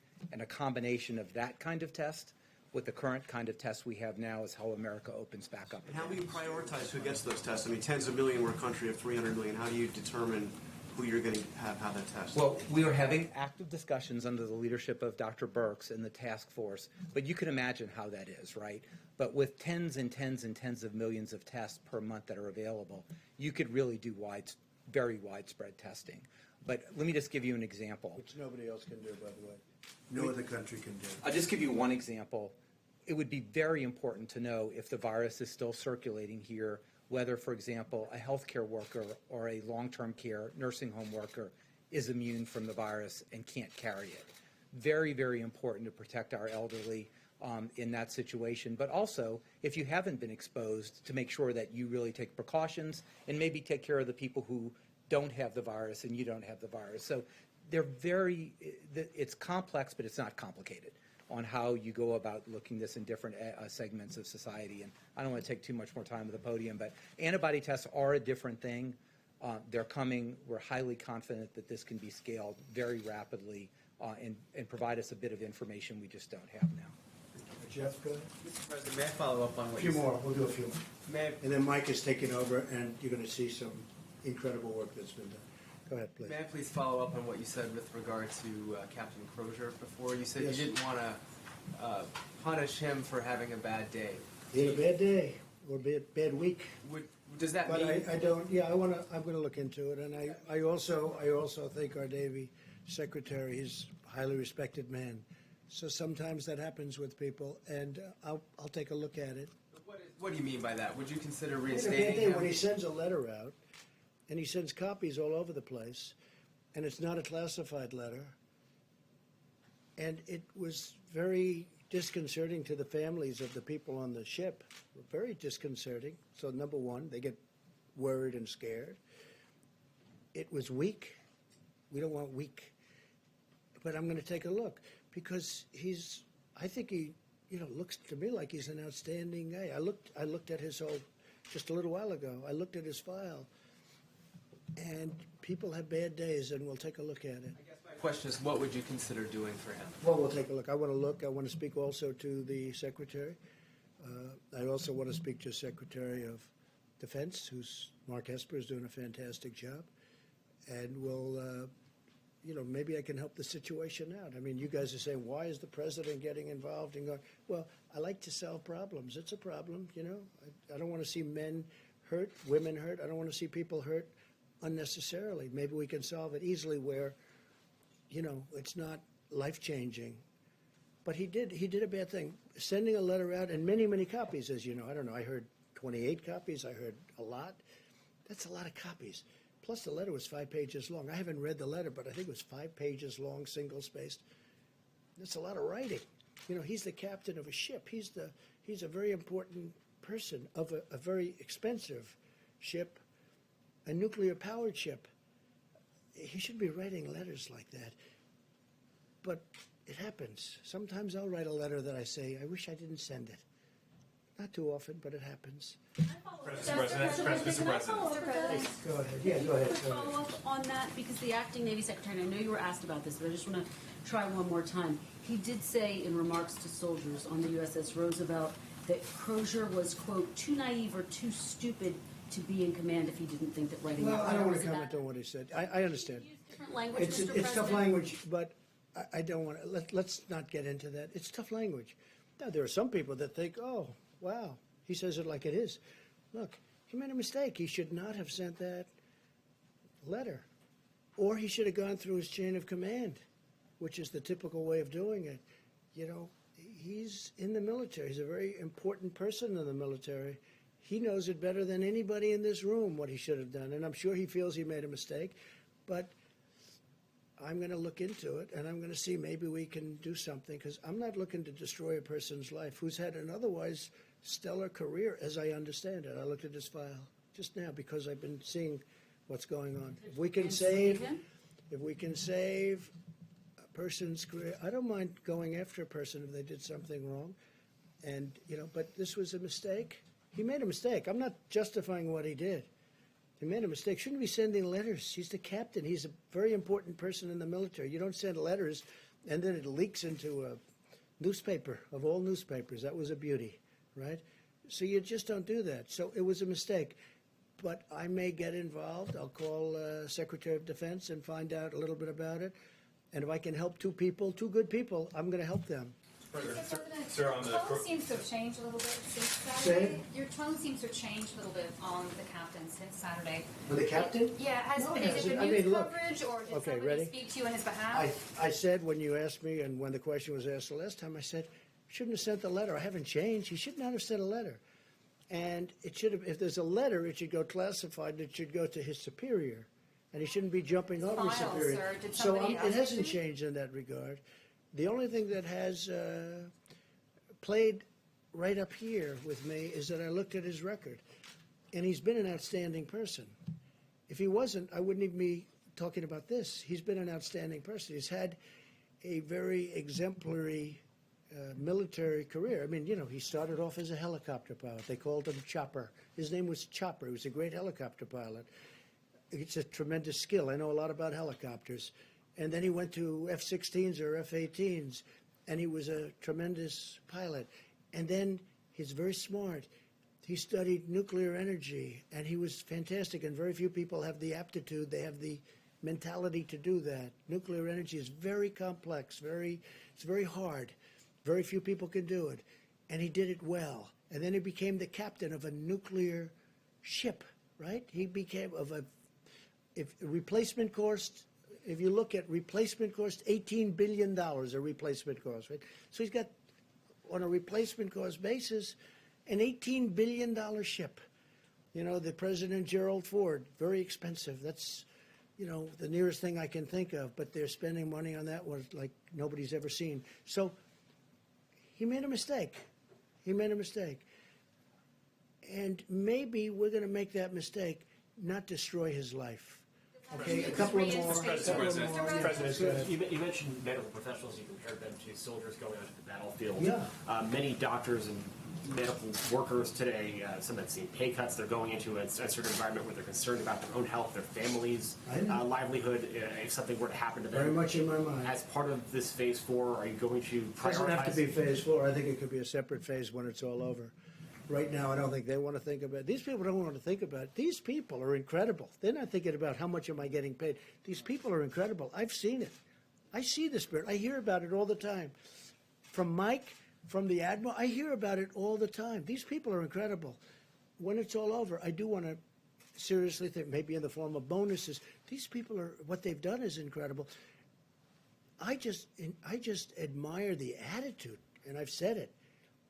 They walk into those hospitals, and they are seriously, you know, one of the things that came up with the Comfort, the ship, is that when we fulfilled the request of Governor Cuomo and Governor Murphy, and they're going to be splitting up, but, you know, a lot of things happen to ships when you do that. You know, it's a lot of, they didn't want to do this. In fact, they specifically didn't want to do this. Have patients that were affected with this horrible disease or whatever, the plague, because frankly it's a plague. That's exactly what it is. You'd read about it in the old days, the plague, and that's exactly what it is. But we're doing it. But when I see the bravery of these people walking through doors without their stuff, I mean, they're just getting, they're not standing outside, hey, let's get ready, they're running through doors, putting on the stuff it's not even on. I think it's incredible. I'm telling you, the nearest thing I can think of is soldiers in battle and soldiers going right into battle, because that's what they're doing. It's really, in many ways, it's the same thing. All right, how about one more? One more question, Mr. President. You may have seen this, the Masters tournament has been rescheduled to November. 2 questions. A, is that an outgrowth of your conversation that you had with sports commissioners on Saturday? I hope it's rescheduled. I hope football's able to start. I hope baseball can get to play a little bit. I hope basketball can maybe do their playoffs. I mean, hey, I have no interests or anything other than I want what's good for the country. What about the U.S. A lot of Open, people which are you've attended many tired. times? Yeah, a lot of people are tired of looking at games that are 5 years old.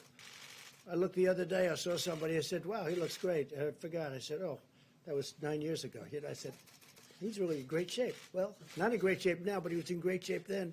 It was 9 years ago. You know, you get tired of looking at 9-year-old baseball games and playoff games that took place 12 years ago.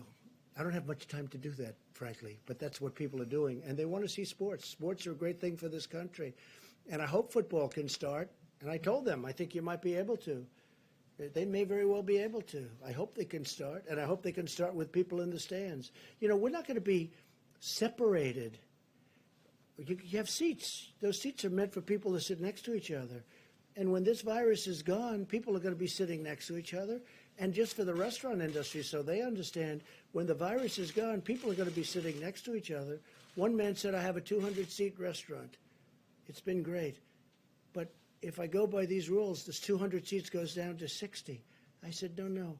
You have a 200-seat restaurant. That's what you have. But we have to wait till the virus goes away. It wouldn't even do well at 60. Frankly, there's a warmth to it also. There's a warmth. but not when we have the virus in the air. Well, ladies and gentlemen, thank you very much. So I'm going to let our Vice President take over. He's got some really interesting numbers, statistics, and I want to thank the Admiral. I want to thank Tony and Deborah and everybody else. I want to thank everybody that's working, and I really do. I see a lot of tremendous things happen. The therapeutics, the call I had today was one of the most exciting calls I've had in a long time. And again, I want to wish my best to the UK and the family of Boris Johnson, and we just hope he's going to be okay because he's a fine guy. Thank you very much, everybody. Thank you. Thank you, Mr. President. A few updates on the activity of the White House Coronavirus Task Force. Then I'm going to ask Dr. Birx to speak about what we're seeing in the numbers. We know we are at the beginning of what's going to be a very tough week in America. But as Dr. Birx will reflect, because the American people have been embracing social distancing, putting into practice the advice of state and local leaders and the President's coronavirus guidelines for our country. As Dr. Birx will describe, we are not only seeing remarkable progress in Washington State and in California, where the numbers remain low and steady. That's a great tribute to the people of both of those states and to all of their dedicated healthcare workers. But we're also beginning to see a leveling just at the very beginning. And she'll reflect on those in just a few moments. A couple of quick updates. At the present moment, the President has approved 50 major disaster declarations, and we'll likely be issuing a disaster declaration for the state of Minnesota before the end of the day. We've distributed more than $4.1 billion to states, and right after our incredible healthcare workers, we couldn't be more proud of more than 21,000 National Guard that have been activated and are working in states all across the country.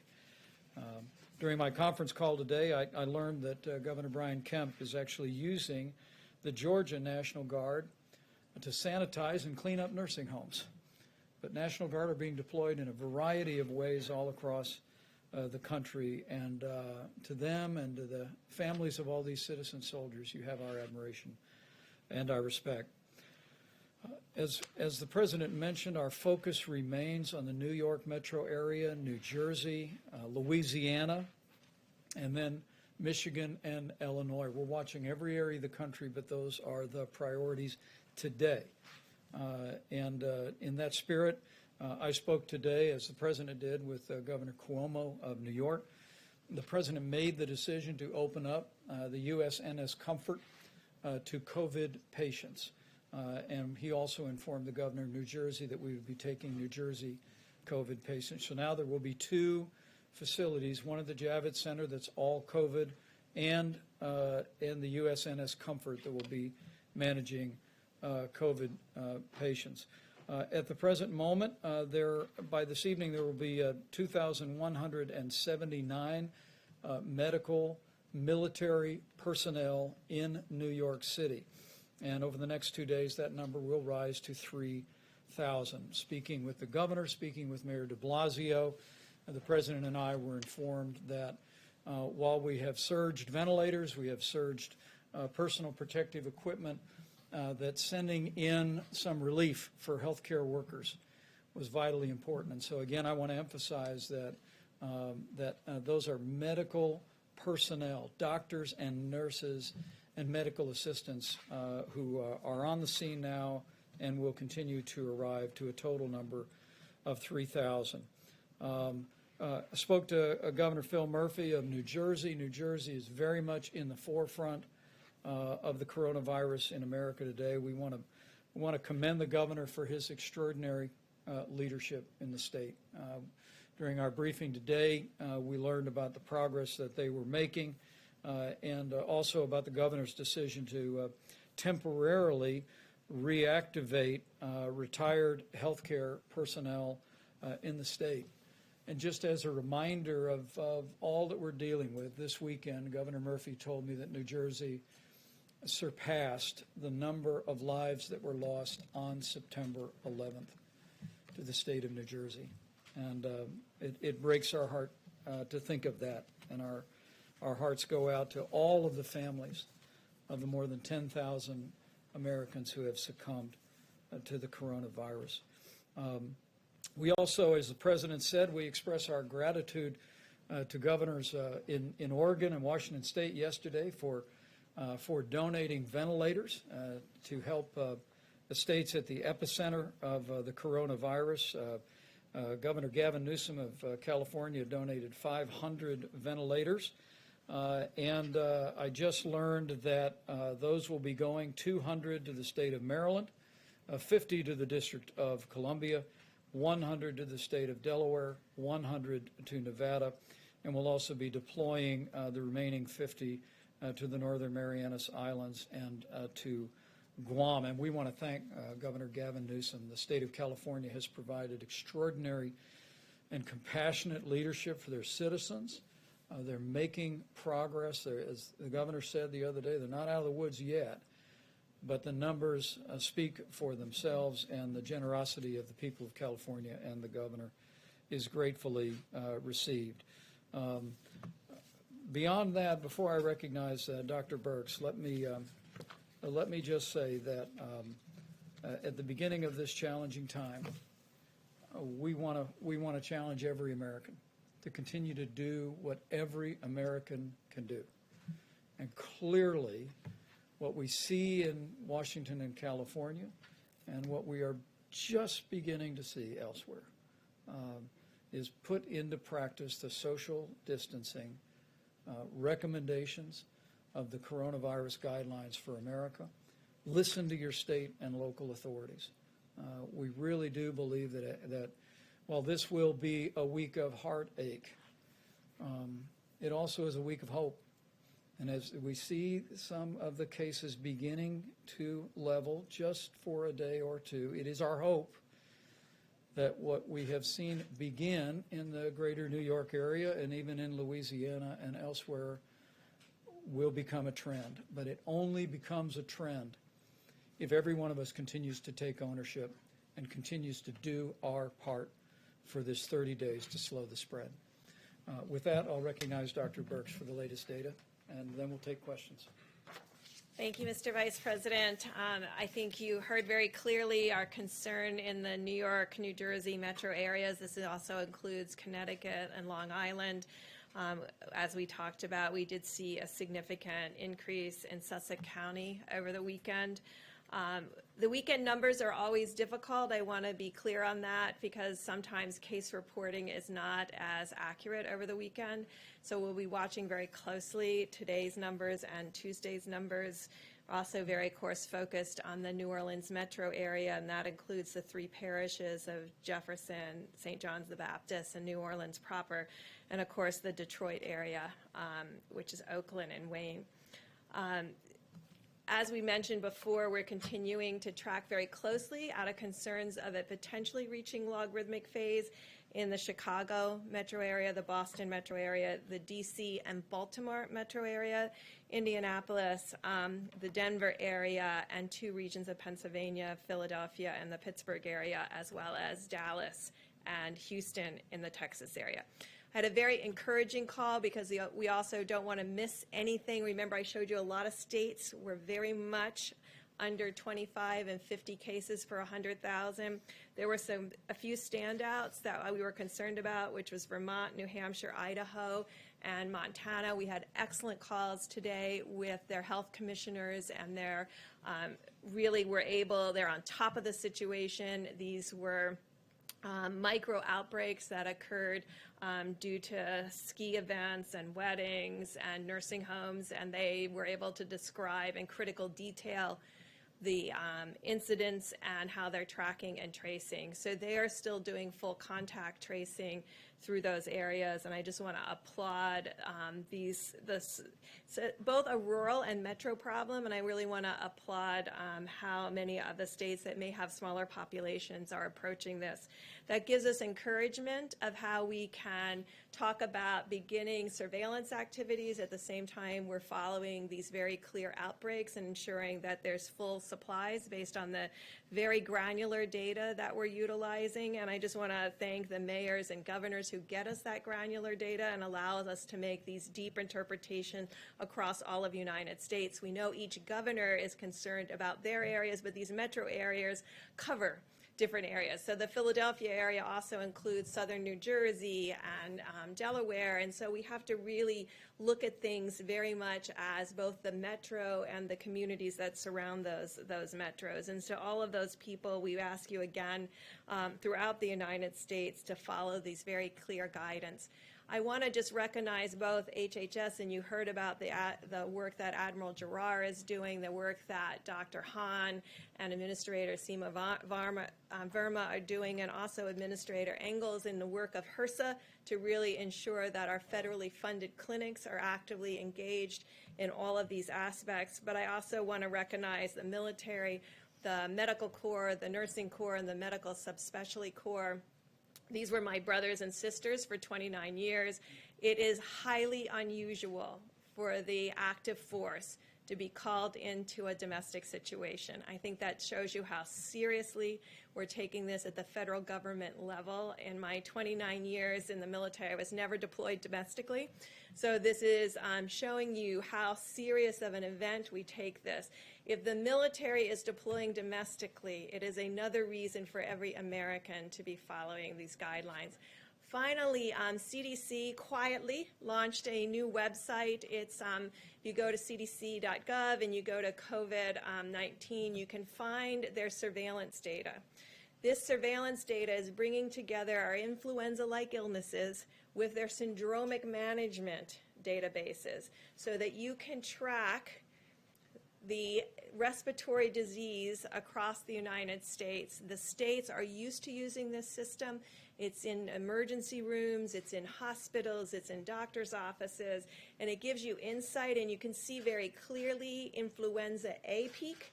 You can see the influenza B peak, and now you can start to see the respiratory disease from this current outbreak. These are the systems that exist within the United States that will be strengthened in order for us to do comprehensive surveillance. So I just want to assure the American people, while we're working on these outbreaks, we're also working on bringing new systems together that have a comprehensive look across the country, building on the strong work of CDC as a public health institution so that we can work county by county, community by community, state by state to really understand where this virus is and where it will be, but also as an early alert for us in the future. So I just want to assure the American people that as we're working on the crisis of today, we're looking to the future to ensure we have the systems in place to bring those early alert systems together while we work on the antibody testing and while we work on continuing spreading and increasing the diagnostic capabilities that you see presented here. Thank you. Thank you, Deb. And Admiral Giroir spoke several times when the president was with us, so he'll be here for questions, as Deborah Birx will. But Dr. Fauci, your thoughts, and then we'll take some questions. No, actually. Okay, I just wanted to. Okay, I will. It related to something I said yesterday about that somewhat paradox of everything going up at the same time that the feeding into this engine of this virus is starting to show some signs. So Governor Cuomo today reported an interesting data from New York, namely that the number of hospitalizations, the number of admissions to intensive care, and the number of requirements for intubations over the last 3 days have actually started to level off. So again, everybody who knows me knows I'm very conservative about making projections, but those are the kind of good signs that you look for. You never even begin to think about claiming victory prematurely, but that's the first thing you see when you start to see the turnaround. That doesn't mean we don't have a lot of work to do. That tells me, instead of saying, that's pretty good, it's we got there through mitigation. We cut off the stream of people who ultimately required hospitalization, required intubation, required all of the kinds of extreme methods.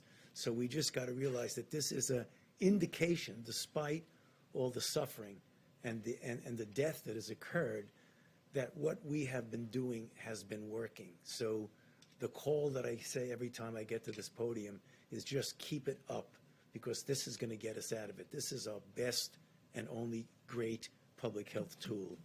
We're starting to see that across many states. We're seeing the level of hospitalizations and deaths is lower than what we anticipated. Well, you're going to see it most dramatically, John, in a place like New York, where you see it goes up and peak, and then it will hopefully, and I think it will, come down. When you have places like Seattle, which and Washington State, who did a really good job from the beginning, it never really did that, so they were able to keep it down. And on the charts that Dr. Burke showed, when you saw California and Washington State, they were fortunate, they did a good job, that it never really got out of hand. So again, this is a big country, and you have a number of different metropolitan areas. I think if we do it right, you're going to see those who have not peaked will not peak, and those who have peaked, the New Orleans, the New York, New Jersey, Chicago, Detroit, and others, you're going to see the same thing if we keep our foot on the accelerator. Further questions for the team? Yes, sir. I'm just following up Dr. Fauci's comment earlier about what it's like going to be coming back to normal, and until there's a vaccine, that there'll be gradual steps towards restoring normalcy. Under that, short of a vaccine, does putting 80,000 people, fans, spectators in a sports stadium, or 25,000 politicos in an arena for a political convention this summer make a lot of sense? Or those sorts of things require a vaccine to fully protect the American populace? No, I don't think that you're going to have to say that the country cannot get back to a real degree of normalcy until you absolutely have a safe and effective vaccine. It will be really evaluating the kinds of things, and that's the reason why it was discussed up here, why it's so important to have an antibody test so you know what the penetrance is in society. And then we have a situation where we don't ever want to get to have to mitigate. We wanted to be able to contain. And by the time we have to face what's going to happen with this going back to normality, we will have in place the capability of identifying, isolating, contact tracing, so that it never gets out of hand. Ultimately, the showstopper will be obviously a vaccine where you can vaccinate people and you won't have it. There's going to be another issue that's going to be important, and it has to do with somewhat of a comparison, for example, with influenza. We go through multiple cycles of influenza. There's always a degree of background immunity in the population. I mean, that will ultimately happen if we get a situation where we get back to normal. Now, I hope we don't have so many people infected that we actually have that herd immunity, but I think it would have to be different than it is right now. So again, remember when you say normalcy, I mean, we could get back normally, economically and otherwise, without necessarily saying we're going to forget about the virus. We have to pay attention to this because we've had a very bad experience with this virus. Thank you, and this is for the Vice President, for Dr. Birx and Dr. Fauci, but can you give us a sense of, and I know you don't want to make any projections, but where we are with the numbers, because we saw that horrible number today, more than 10,000 deaths now in the U.S. Are we on track for those best case scenario numbers that you had laid out, the 100,000? Or are we potentially coming in lower than that at this point, given some of what you're seeing? You know, it just gives me an opportunity to thank and respect the modelers who have really worked on this, because there's a large number of them have worked very hard and done a lot of predictions. And what we did is we did predictions of predictions. We like to integrate data, and so that's where you come up with these numbers. I think Dr. Fauci and I both strongly believe that if we work as hard as we can over the next several weeks, that we will see potential to go under the numbers that were predicted by the models. And I think that is really two things. It is the extraordinary compliance of the American people and the diligence that they have mitigated with. Because remember, we are doing this strictly by behavior change. It's very hard to change trajectory of viruses on just behavior change. We have had difficulty in our past doing that. So that's what we're doing, and that's what the American people are doing. But the other side of that is the incredible insights that Washington State and others are providing on how to better care for the patients in the hospital. And so those two pieces are coming together that could have a dramatic impact on the predictions of the mortality from this disease. So I'm glad you asked that question because I've said it a couple of times here. I want to say it again. Repetition is good. Is that models are good. They help us to make projections. But as you get data in, you modify your model. And I've always said, data always trumps models, always. So what I feel, and I believe that Dr. Birx also feels, that I don't think anyone has ever mitigated the way I'm seeing people mitigate right now. This has never happened in this country before. So I am optimistic, always cautiously optimistic, that if we do what I've been talking about over the past few minutes, we can make that number go down. I don't accept every day that we're going to have 100 to 200,000 deaths. I think we can really bring that down, no matter what a model says, because when the data comes in, they'll start to say, you know, maybe you are essentially overshooting the model. And I think that's where we can go. That's the reason why I like to always get up and tell the American people, it's the virus doing what the virus wants to do, and it's we as a society doing what we can do. And let me just amplify that from a layperson's perspective. And the American people are doing it. I mean, the initial data, what we've seen in California and Washington, support the fact that the American people are doing these things, which is nothing short of loving your neighbor. I mean, the truth is, the threat of serious illness for most Americans is relatively low. But the threat of serious illness for seniors with underlying health conditions or anyone with an immunodeficiency is very high.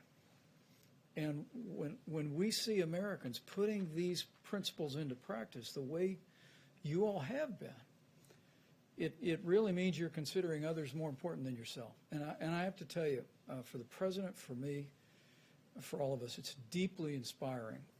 We just need to continue to do it for all of these 30 days, and we'll bring that number down.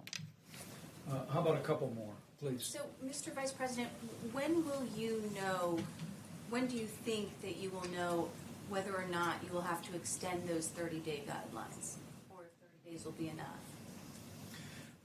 Well, the experts told us that somewhere around the middle of this month would be the peak.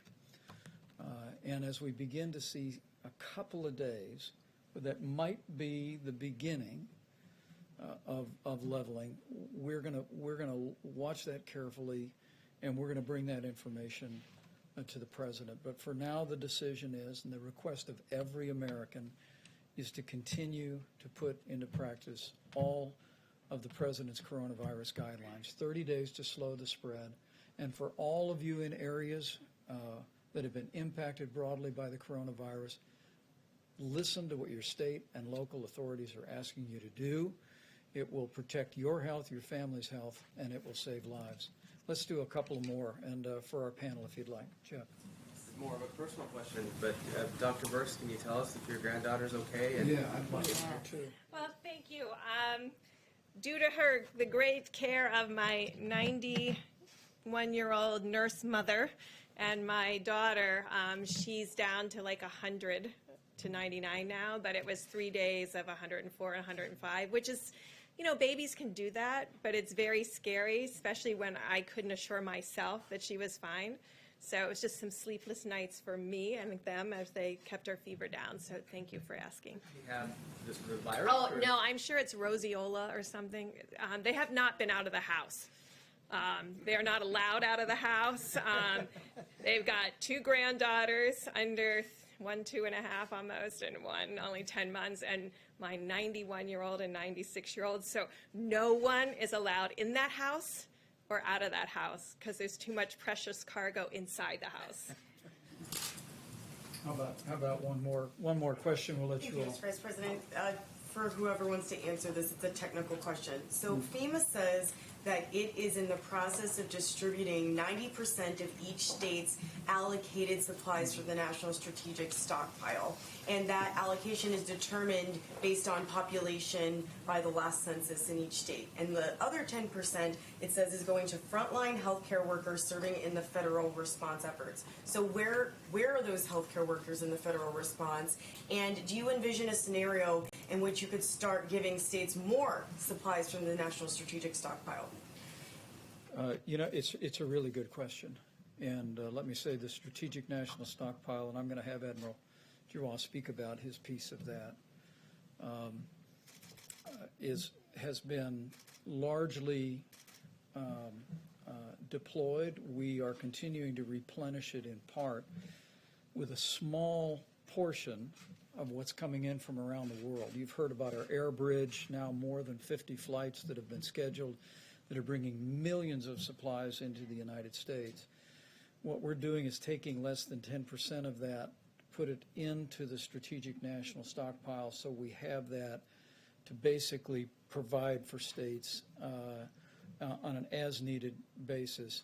But the other 90%, that system that I just described earlier when the President was here, is working with the 6 major medical distributors in the country to deploy those resources to New York, New Jersey, Connecticut, Louisiana, Michigan, Illinois, the exact priority that you just heard Dr. Birx describe and that the data informs. And those decisions are being made every single day.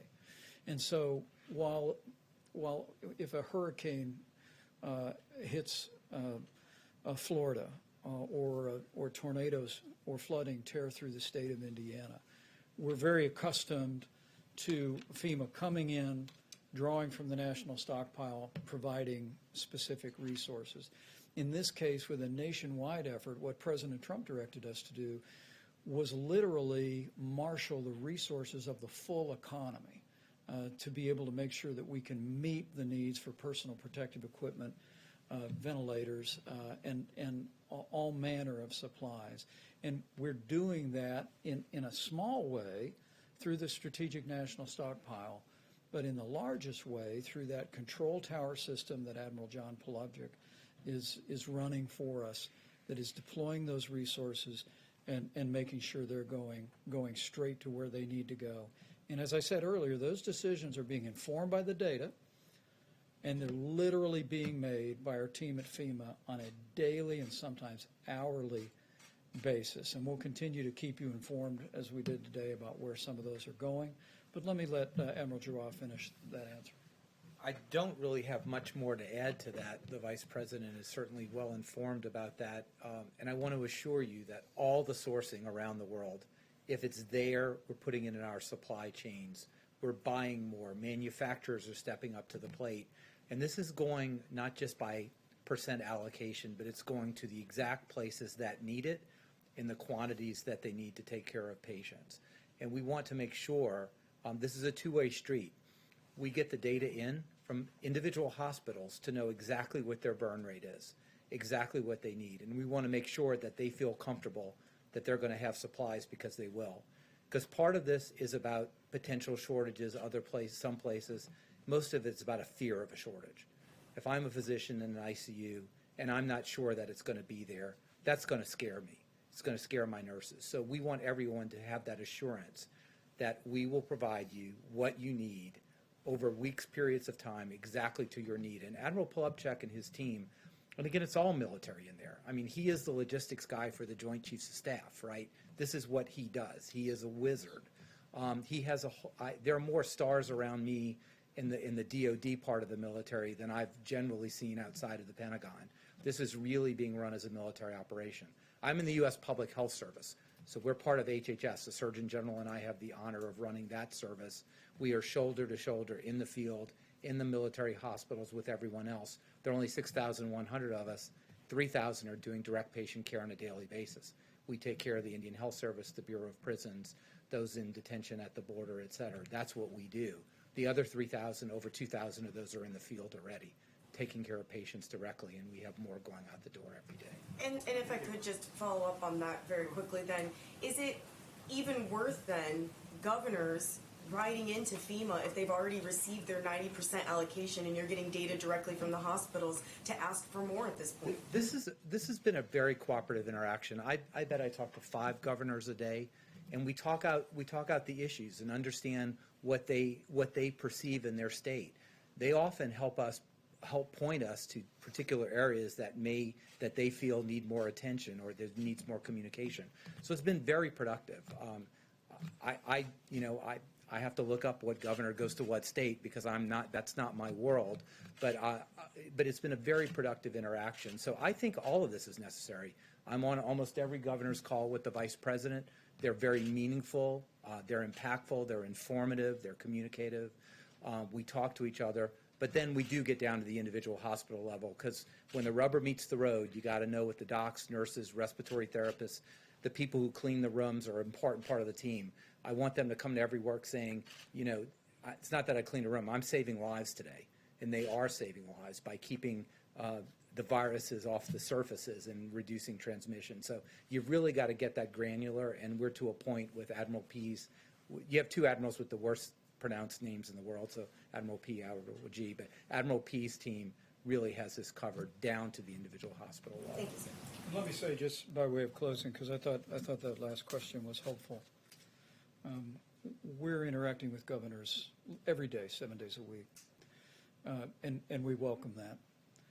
And while there are some resources in the Strategic National Reserve, we spoke about ventilators. We have some 9,000 ventilators on standby. We also have this vast array through the commercial system that when we hear from governors, we're identifying the needs. They're working every day to identify their hospital capacity.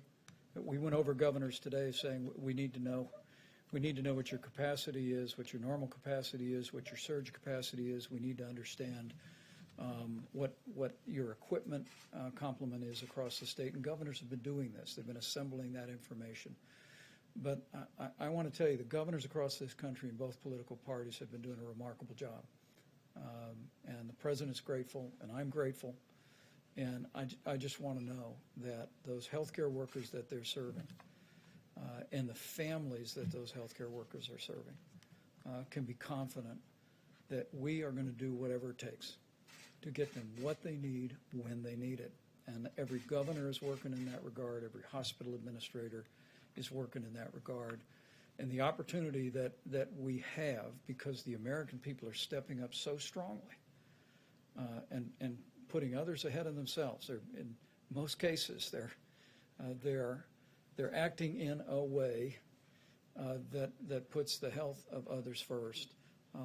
We're more confident today than ever before that we're going to be able to provide our healthcare providers and the states that are impacted with the coronavirus with the resources and the support they need to meet this moment. And we're just going to continue to work our hearts out and make that a reality. But I have to end with just a reference to the healthcare workers. You've heard these doctors talk about them. They're all healthcare people. You've heard the president talk about them. You all have seen them. And to think what these healthcare workers, doctors and nurses and medical assistants are doing every day, it inspires us to get up early, to stay up late, to keep working, to make sure they have what they need to be able to continue to do their job courageously. And I know I speak on behalf of every American when I say how grateful we are for each and every one of you. And in this very special Holy Week, I know millions of Americans are praying for our healthcare workers. I saw a picture that I sent out last night on Twitter. It was an article about a series of cities where doctors and nurses had paused to pray for the patients and the families that they were ministering to. And I just want to say to all those healthcare workers, I know there is a chorus of prayer going up every day for all of you. And with your continued courageous service and with God's help, we'll get through this. And we'll get through it together. Thank you all.